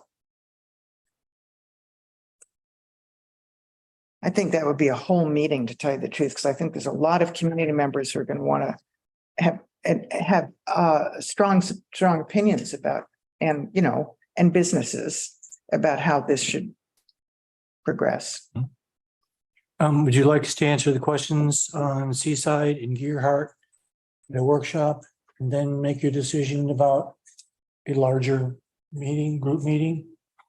That sounds like a good approach. Yeah, that sounds like a great idea. Okay. We'll do that. So have we resolved what we're doing with is our recommendation to disband the task force? I believe that's what I understand. Okay, Group okay. should have said. Okay, I just had some questions, okay, great. observations. Yeah, so we're gonna get information from Seaside and Gerhard, Yes. and then maybe do a little research on where the status is of the 5-year moratorium. Lisa, it doesn't look to me like I got anything from you regarding STR stuff. Really? It came from me. Oh, it came from Jen. She sent it. yeah, there were a couple Yeah. different articles. Yeah. All right. Affordable, Last week. affordable housing impact of short-term rentals. Late last week. Last week, there were 2 different links. I didn't think so. So is there anything else that people want information on when we have our meeting? Yeah, I think I've got it. I think I've got it. Interesting. I am curious about, I mean, we've got the 3 different categories of rentals. Mhm. And do other communities have No, a similar mix of things? That's, not like ours. No, not that I know of. It's like when I covered this area. Gerhard had short-term rentals, but they had no ordinance at all. And had no restrictions whatsoever. Right. That's when they started trying to come down on it, and then everybody just blew up. Seaside has some interesting regulations that I think we could take a good close look at, especially the geographical aspect of it. And how they limit how many short-term rentals there are in certain areas. There are certain areas they won't allow any in at all. They have to be a certain distance from year-round houses. And I think, but I don't remember if this is true or not, anybody who wants a short-term rental has to go before the planning commission, I think, to get approval for it, but I'm not sure of that. I'm not sure it's everybody that does it. And then they have a pretty stiff fee, which we actually ended up adopting similar fee to because it's going. So those are the ones I know of. I don't know about Warrenton and Astoria, although I think Astoria is getting some more restrictions. Yeah, they're getting stricter. and in your knowledge, there's one kind of license. As far as I know, there's one kind of license. It's basically a nightly license. It's not like a 14-day limit. Right. Or once every 14 days or anything like that. I think we're the only ones that do that. And I don't know what Manzanita does. Manzanita does have a limit on how many rentals can be in the town. It's a certain percentage. A day limit too, a time limit. They might. So do we want information from? That's what we need, basically, to Manzanita? find that out. Okay, Be interesting to find out. I mean, I'd be interested in information from Lincoln City as well. okay, so we're gonna add Manzanita and Lincoln City. Sure. The more information you have, the better. I can't see how it would hurt. Yeah. Do you wanted to talk about this at the October work session or November work session? Our October work session's pretty. It's getting there. So we currently have 3, 4, 5. This is a big conversation. 8 items. Just so you know, the November work session has 1. because it's November, but It's a huge conversation. you want it to be. Or do we want to have a special meeting? That's the only thing we talk about. Maybe we'd have a special meeting, or the public meeting. I think we want to have a work session. Oh, first. yeah, but Before it was just that topic, you mean? Yeah, just that In topic. November. November's nothing right now. I have nothing on the November 7th meeting and just one item on November 14th. Those tend to be a bit lighter, but if you do want to talk about it in October, I have a whole list of dates that you guys are. Yeah. I'm hoping we're gonna surrender some of those. Asking for a lot of information too. And Yeah, I so- think it would be better to do. Yeah, do it in give November. have time to get that information to us. I'll put it in November and after that initial discussion, we can talk about public meetings and then the Right. next steps from that. Okay. Anything else on short term? Okay, save it for the long term. Okay. Okay, next we have tourism lodging tax allocation discussion. Bruce? Yeah. City Council has asked for a report on how the city currently allocates our TLT resources. And we've attached a report that was put together by Lori Sari. And haven't been spending any time with her at all recently. Spent the whole day with her. Yeah, she does. Yeah, and I know she was thrilled. But the information was here. And we're providing this as a starting point for the discussion that looks like you want to have. We're gonna have a similar conversation to what we just had. Yeah. And then plan a time to talk about it more in depth. Right. But I believe we should take a close look at it and at how the city spends all the tourism dedicated portion of TLT. And see where we land on it. And I mean, essentially, we're talking about information center, marketing, both through the chamber, and then we're talking about tourism and arts fund, and that's really that's everything, isn't it? Actually, where's the 70%? No, we also have the funding for the school. That's the money that we get this. Well, that's some of it's coming out of TAC. And then, yes, the funding for the school. Isn't that coming out of That's the extra 1.5, the 70% of the 1.5? Is that where that's coming? The additional 1.5%, 70% of that, that's all dedicated to the school, isn't it? Yeah. And the 30% is dedicated to City Hall, Right. Police Department. Yeah, I could see them. I know you've started a breakdown here, but What other information can we provide, Nancy? I'd like to see the contract for the chamber. Okay. And the ordinance for the Tourism and Art Commission. Yeah, I'd like to see those budgets of what's going to the chamber and what's going to TAF. So that's not in this material that I saw. But you know, off the top of your head, what is for the two previous TLT increases, what that 70% number?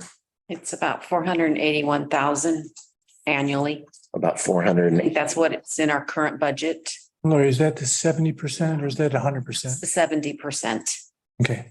I thought it was more than that. 550,000 this year. It's going to the chamber. Yeah, I thought it was in the 550. 550 to 600 range. So I put a little buffer in there in case we raise more money than what I budget. But if you look at the TAF fund, it's $481,250. And okay, and I'm just would that be pulling- the same for the chamber then too? That wouldn't be. Chamber gets paid everything that we collect All right. for the contract. And so when I budget, 5.5 million overall citywide in revenues from room tax, I put the amount in the chamber as we have the TRT fund, which is dedicated to the chamber. So the 70% goes directly in there. And if I'm over budget, then I'm going to put more money than that 481,250 in there, which is what we're allowed to spend based on the budget authority. So I always put a little more money in there as a cushion so that if we get more money, which would be a great thing, we can pay it out to the chamber without violating Oregon budget law. So if you look at your budget document, you will see there's more than $481 in there to be allotted. But we only pay what we collect per the contract. So never an overpayment to the chamber. But then if you look at the TAF fund, spending authority is 481,250. Because they never spend more than they receive. I mean, more than we budget. Totally confused on that. I don't know I don't know how much we want to get into specifics on this here, or whether it's looking at another meeting that we can talk about it. But I guess I have some concerns that whatever the collections are, they just go to the chamber. Whatever the collections are, I believe it goes to the Tourism and Arts Fund. Is that correct? Yes, and it's 70%. Yes. Yeah, we understand. Whatever the 70% of their. Yes. But there's no cap on the chamber and there's no cap on the Tourism and Arts Fund, right? Tourism and Arts Fund, they have a committee that delegates how much money will be spent on the events. Understand. But I believe they've got. Never the amount of money that we're expecting to get in for the whole year. I mean, the amount of money that they have, I understand that they put their own limit on it because they put it some in reserve. So I understand that. Yeah. But the money that they have that goes into the account, there's no cap on it. In other words, it's 70%, but you could have 70% of $1 million. Do they have any kind of cap that they say up to 70% up to $500,000 or $200,000, whatever? I think I know the answer to that. And the answer is no. The answer is no. Right. And if, I don't know if that 481 is where is actually the number.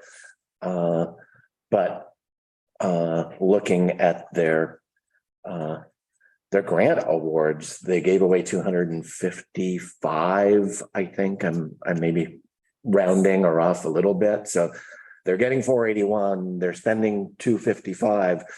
That's a conversation we need to have, because I believe they've got a reserve fund of close to $1 million right now. Reserve fund. 940,000. Yeah. Yeah, that's almost, So they are sitting on money. Yeah. That could be utilized on other tourism purposes. If That's the conversation we need to have. Conversation we need. That in the chamber, we need to have a cap, I think, on the chamber allocation as well.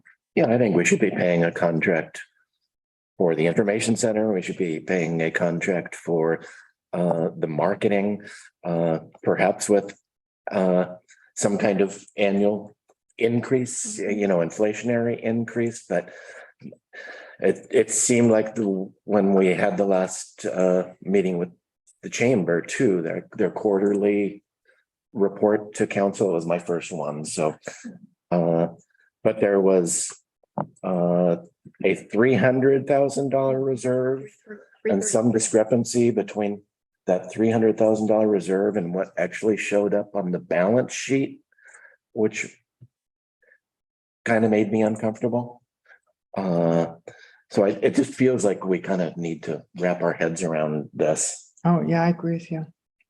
Well, especially since we have a reason for needing, if we can look at some of these and put caps on them, and if we do get some extra money that's beyond the cap, we could apply it to the operation of the Elementary school. the elementary school. And that's the budget, that the operations budget for the elementary school is what really worrying me.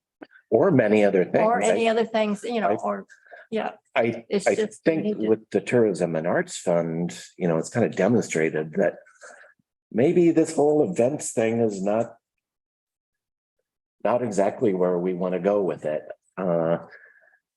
And there's things more than events, but it really is kind of, the applications say name of event. And I think we really need to wrap our heads around destination development projects. We could be looking at parks, trails, public spaces like other communities are doing, like the state is doing, like the region is doing with their tourism dollars. So I think we just need to have a good conversation about what the possibilities are Yeah. and see what's the right fit for us. So what information do we need before we have the discussion? I think we need to look at all the documentation in terms of what the, first of all, what the contract for the chamber says. What does the ordinance say now for the Tourism and Arts Commission? Do we want to revise either one of those documents? And then I think we need an updated list on the proposed way we are funding the school. What money are we using for, how are we applying the TLT to, for instance, I think State Stack Rock is one of those things, and just see where we are in the allocations and proposed allocations of the tourism funds. We need to have some kind of a list of that so that, we have this money and where is it all going? And also histories of how much did the chamber get in the past, say, 5 years, and how much did the Tourism and Arts Commission get in the past 5 years? And where are we now in terms of funding those? So each of those two funds. Yeah. And how much? There seem to be How reserve much funds. can we allocate for the school? There seem to be reserve funds in both of those buckets. Well, And huge reserve fund on the part of the chamber. pardon me, Almost $1 million on the part of the chamber. $500,000, No, almost $1 million of. $500,000 or almost $1 million for Tourism and Arts Fund. I'm not, the chamber is a bit of a mystery to me. They're, well, at least what I saw in the budget, they had quite a huge, you said 900,000, right? No, this is the TAF fund. Yeah. TAF fund. I thought the chamber had quite a big. But when Jim presented here last, I thought it was more like 300,000. Yeah, I think 300,000 in their reserve. But fund there. I didn't feel very confident in that number, but there's there's $1.3 million close to it right there that I think we need to talk about. Yeah, we need to look at it. And so you guys know, Chamber will be presenting their quarterly report in the October work session. Right. I mean, I also have some concerns about our oversight of all of these things. Yeah. Because, we get a quarterly presentation and we listen to it and we have some questions and we're not totally comfortable with it. And it's like, okay, see you in 3 months. Well, the quarterly presentation last time really did not help me understand things very well. Because it was only, there's 2 different pots of money and we saw one of them, but we didn't see so we were just looking at sections of their budget. And I want to see everything all at once on, laid out that in a way that I can understand it. And granted, I've got the chamber, maybe, but. I got the chamber budget, which is separate. But I'd like to. And then there's some overlap. But I'm because- confused about how those interact. I really am. Yeah, no, I'm not. I agree with you, but I'm just explaining that there is some overlap where they're paying for some salaries with some of that money. That's going into marketing or going into the information center. Well, when they do their quarterly report, could we see both, So Jim has his hand up. Okay, we should let him speak. Go ahead, Jim. Yeah, it's the I am forever explaining the complexity of how these budgets and fundings work. When Bruce and I negotiated this contract at the beginning, we went through a full audit process because at that time, all the funding went into one account and was dispersed from one account.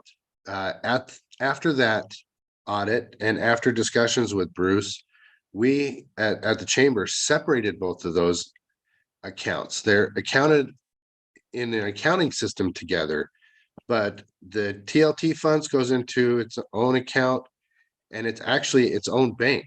We separated the banks to keep those separate too.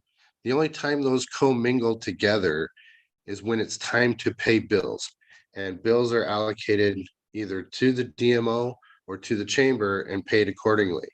Yes, a lot of the salaries are a mixed bag of those, depending on how much people work either in the DMO program or the chamber program, but that's tracked very closely. And I'm happy to sit down and go through all of that with you at any point. Come have a discussion with me in my office. I can show you when I have an office again. But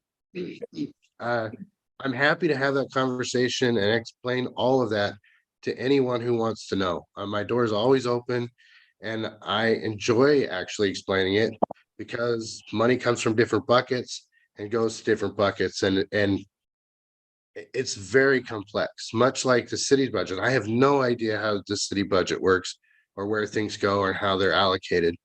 I feel the same about ours, as people don't really understand that the chamber is a small nonprofit doing big work for our community.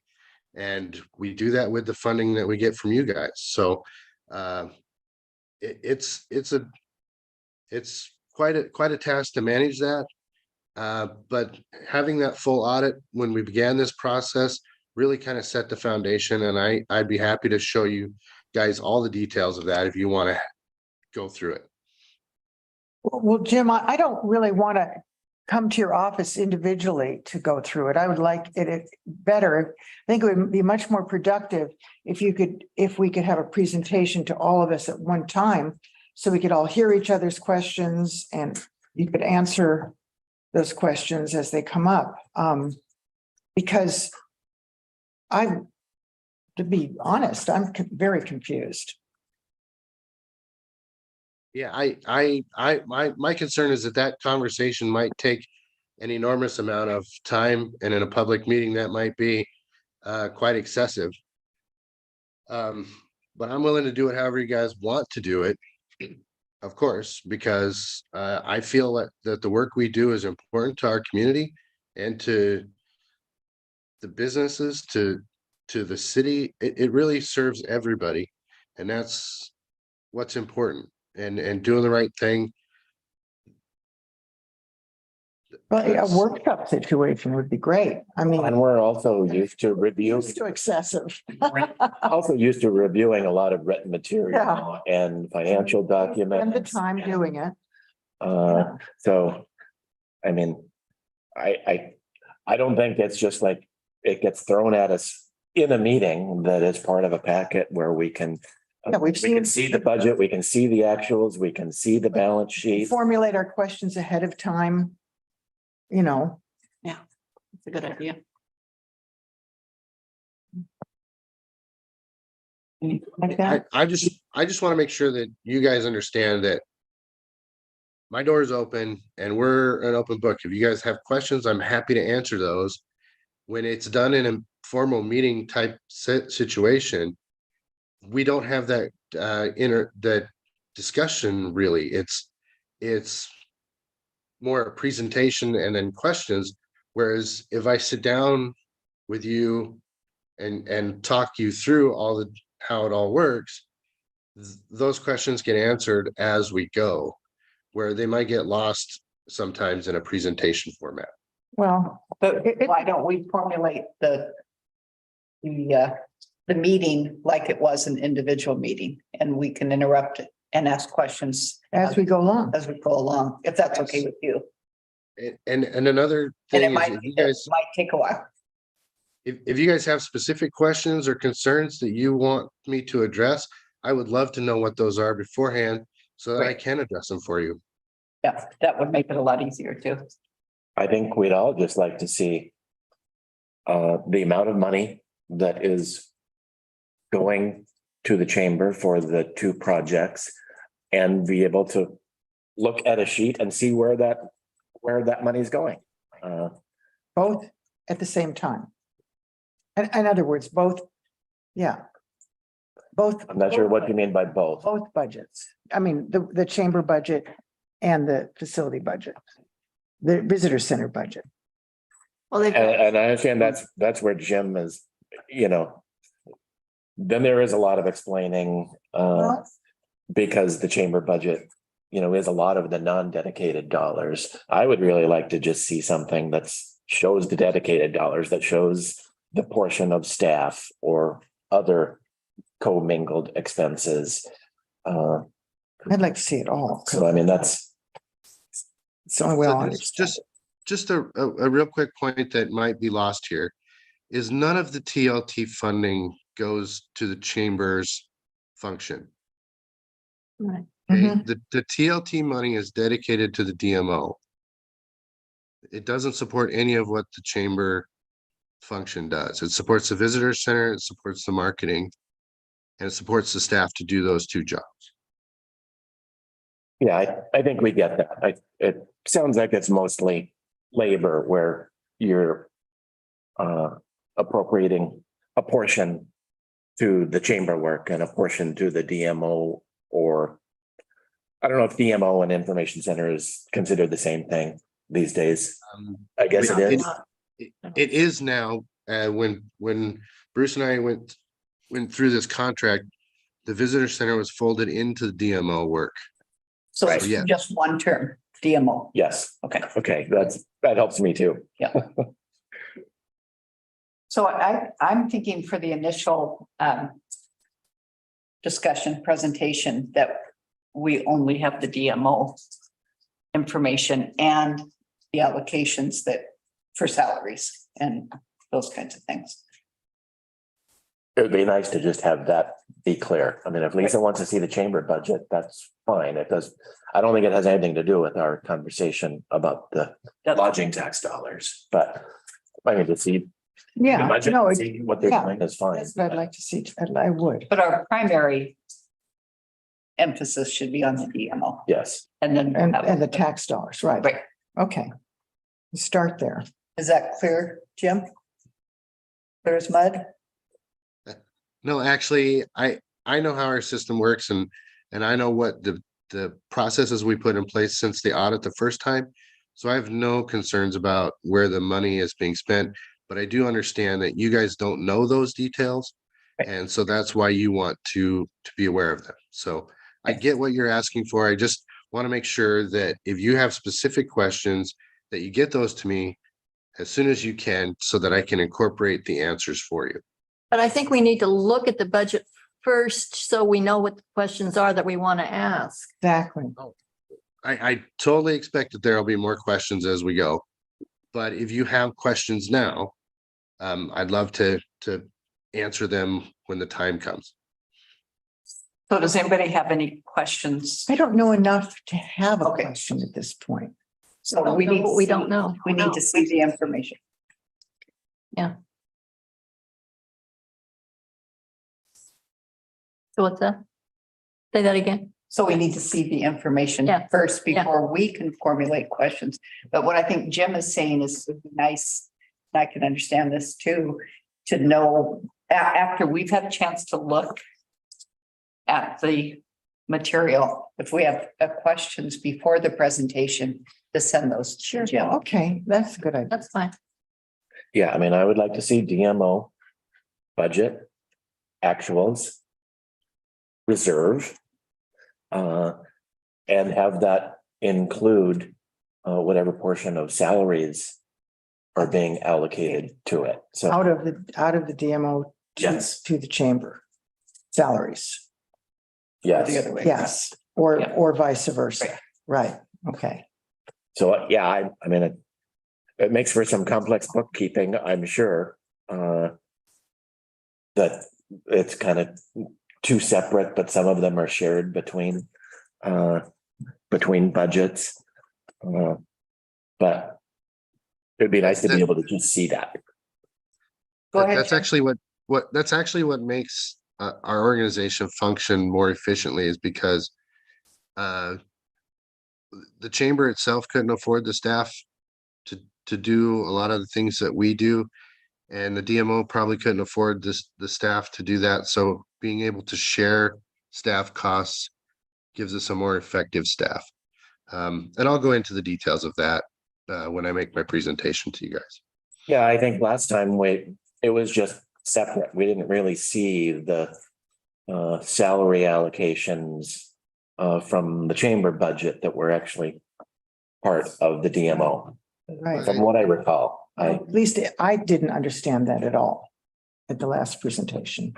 It seemed like there wasn't complete information to me.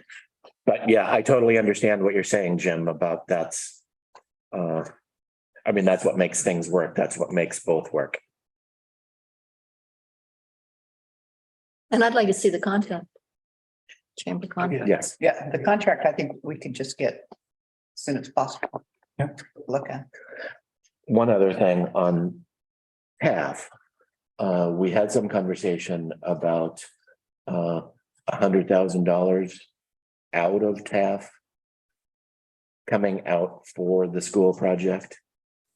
You did. Yeah, we had. Is that actually part of? Yes. Okay, Was that yearly? Or was that just one time? Was yearly, right? Annually, right? essentially 481 becomes 381 there. Mhm.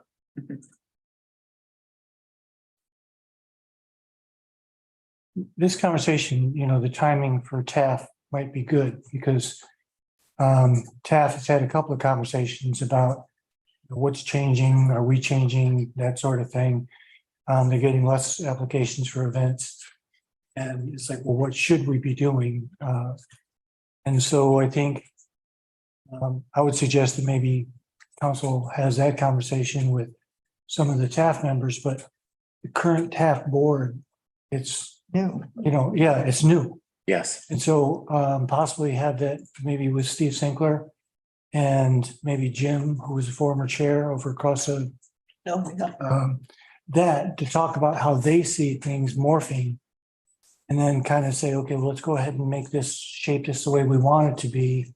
Because they're seeing it's not the same, and continuing on the same way doesn't make sense. I would like to see if we can have Greg Swedenborg part of Yeah, that, Greg would be great because too, yeah. he's the one that I think has this picture of destination development dollars. Yeah. He understands it, and I think that's the direction he wanted to see it go. And then I think the new committee, and it's still not even a full committee at this point. I think there's probably still 2 or 3 vacancies on it. Yes. They should be here. Yeah. They need to They hear might this not conversation. understand everything, but they need to be part of the discussion. And that's when we need to see the ordinance, because we may need, or if it was real, I don't know if it was resolution or an ordinance that created it. But we need to look at that, because if they're talking about changing, their funding, we might So have to have change that. ORF 320 and the definitions. Yeah. And what I'm saying, they weren't necessarily talking about specifics and changing it. It's just that it's changing around that.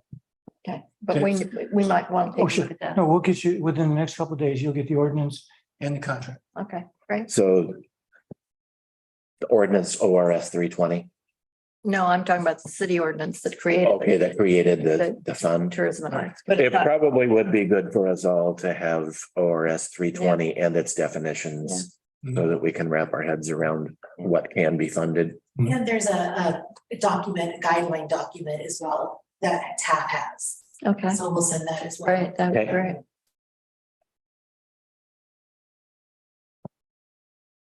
Okay, When are we gonna do that? Is this all October? I think that discussion will probably happen sometime like maybe the 18th. When Jen has had a chance to digest all this and look at the dates that you agreed to. the October 18th or September? September 18th, we talk about City Hall. Look at the way she's looking at me.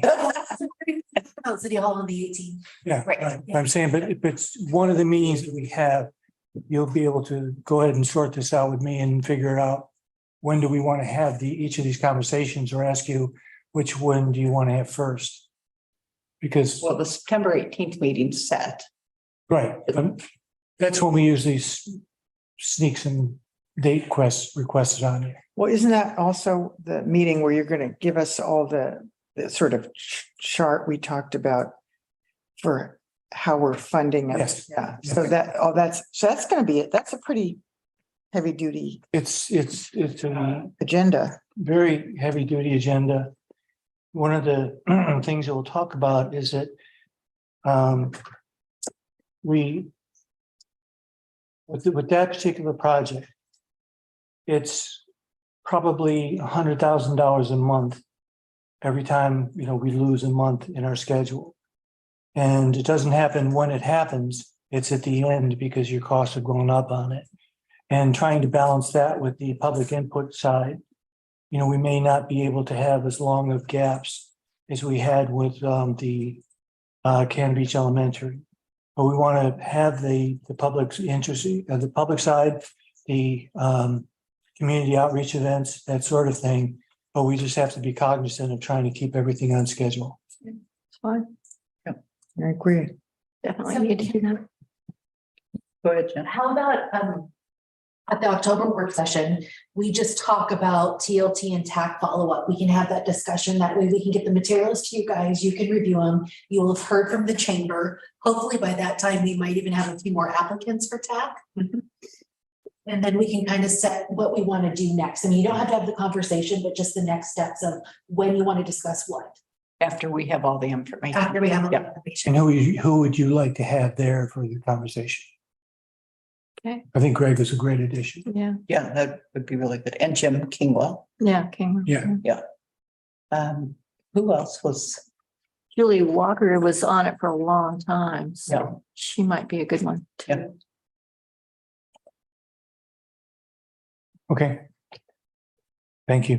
Okay, everybody okay with all of them? Okay.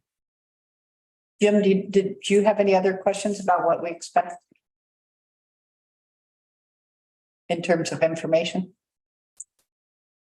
I don't think so. Okay, great. Okay, just wanted to be sure. He sounds a little confused. You can blame it on COVID. It is a very big conversation and very complex financials. So yeah, it's always a bit confusing. Okay. We'll get there. Thank you.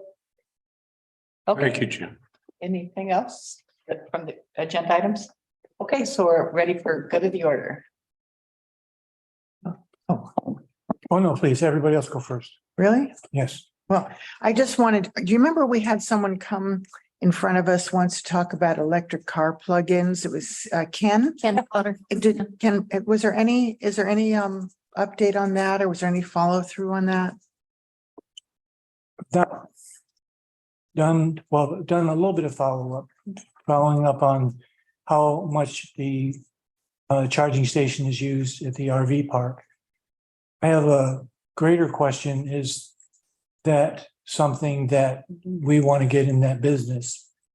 And one of the requests from when Ken spoke about it was that they will put it in for no cost and they will, blah, blah, blah. But you give up 10 dedicated spaces, parking spaces, wherever you're going to do this. And it's totally for them. And it's, I guess there's probably technology now that if I have a different type of a car, if I have a Tesla versus a different type, I can charge in one location, but I know that there's also, in some cases, I have to go to a particular one to get that. And then do we want to get into that whole mix, or is that something that's a private sector issue? That's what I'd like to know is can you charge a Leaf in a Tesla charging station or vice versa? I don't know enough about it. Yeah. You didn't used to be able to do that, but there may be an adapter now I think that's there's being adapters. created. I'd sure like to see, I'd like to see, to always be on the side of encouraging more electric cars. Because I think that's a really Giving up important thing for the environment. 10 parking spots is. Yeah. is a lot.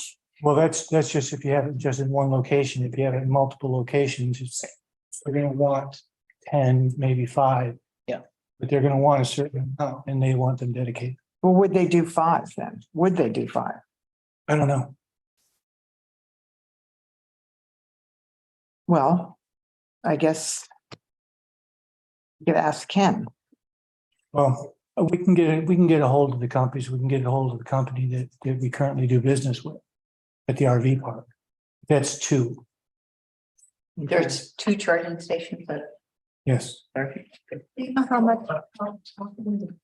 they are used? One, my discussion was with the staff there is that they're used quite frequently, but I don't have a dollar amount. Or I'm sure that there's some way to determine how many hours it's charged per month. What ones are we talking about? One at the RV park. Okay. And Stephanie has them. Tolavana has them.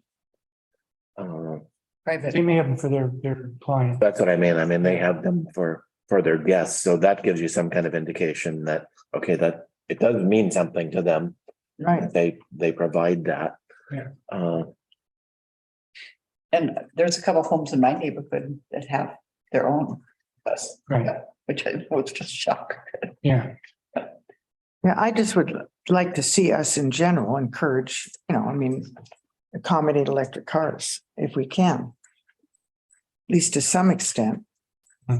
Just because I think if you can afford one, it's wonderful. Mhm. So Bruce, you're gonna follow up with that? Yes. Okay, thank you. If they'll go for 5. Okay. What else, Lisa? Oh, and I know we got the Sea Turtles financial statement this evening. So can we, It's on the agenda for. when is it on the agenda for? It's not actually scheduled yet, but we did some staff needs. That's right. Research that we requested. And then Okay. we will put it back on the. agenda. Okay, and will somebody let Ed and, I talked to Ed today. okay, let them know when it's on the agenda and really like just it's on the agenda on this date. And Yeah. that's what we talked about. I will call him and let him text him. when Okay. we get it scheduled again. Okay. And he's on? That, Yeah, but we're not, that's not an item. okay, It's not an agenda. yeah. It's on. Oh, okay, yeah, so we. Okay, so No, once he we knows. get all that He knows research, it'll be an agenda item. Okay. Anything else from Lisa? No, Okay. I will, but you know, that last night we had meeting with the NACUS advisory committee. Surprisingly good meeting. And we kind of broke up into some subcommittees with one group looking at beginning to look at what the actual center's annual programming might look at. So taking a close look at that and starting to work through that. Another subcommittee working on third-party use of the facility and things like fees and contracts.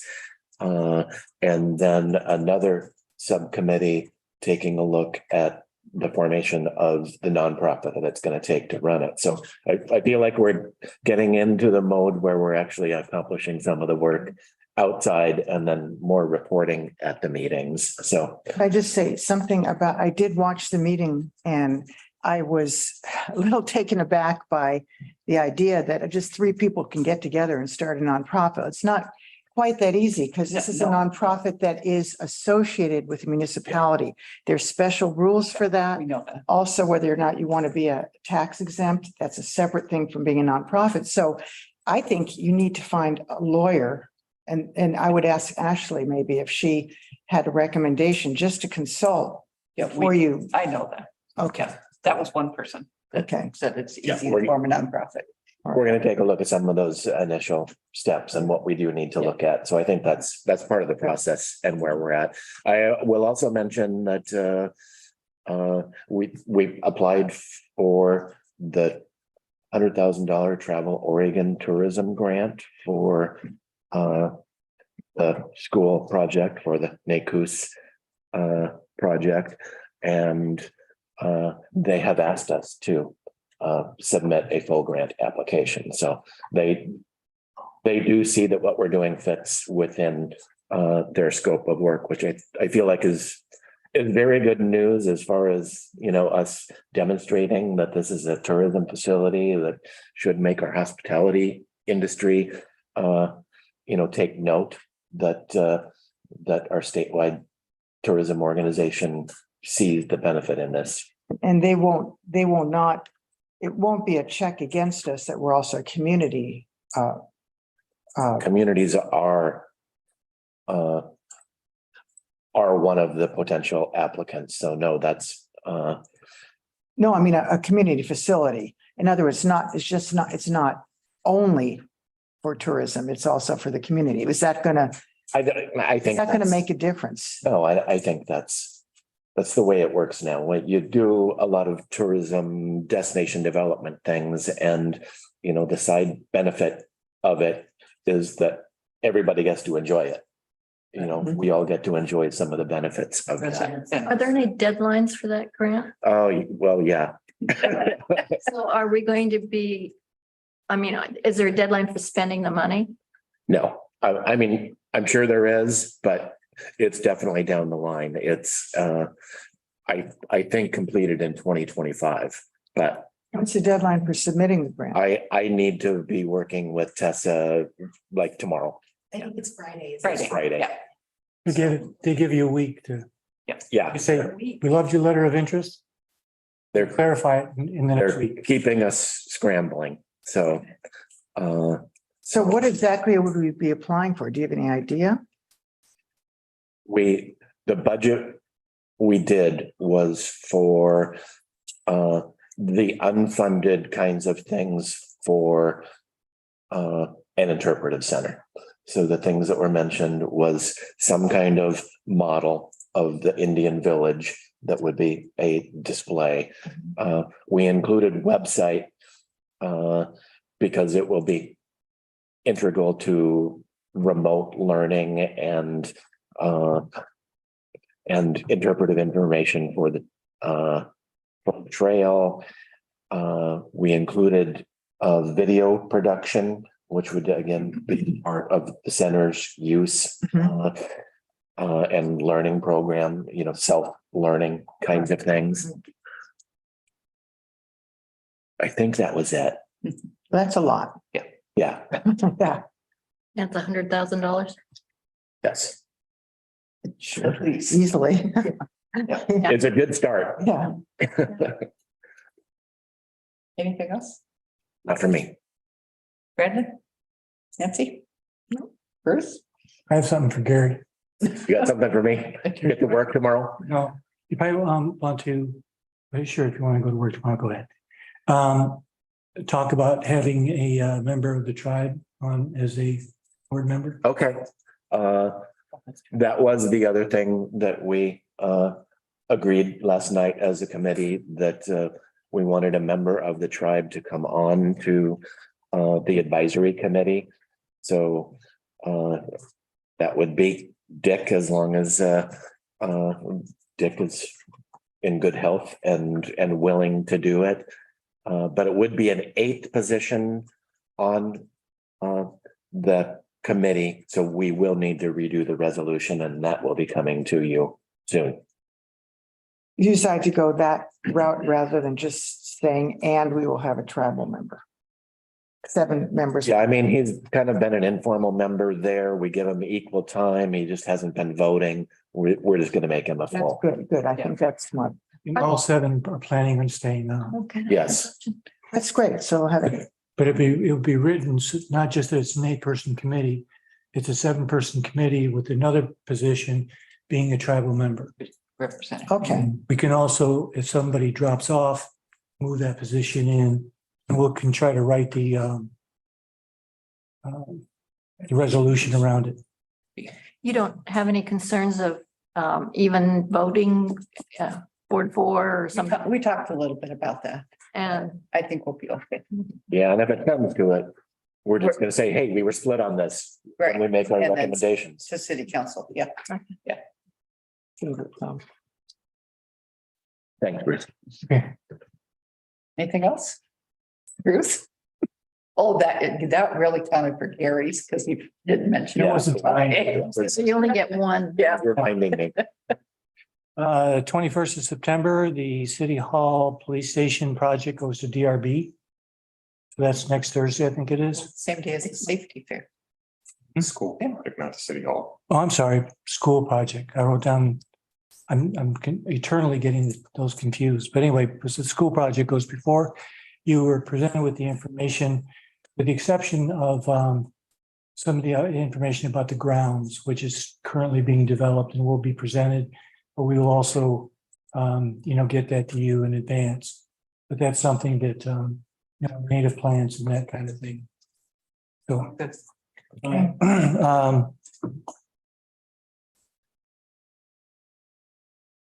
Oh, interestingly, Orla has asked to use our council chamber. And we have agreed to let them do it. They have some sort of a program or something. And so, How much we're charging? Why do they We'll want try to to- use it?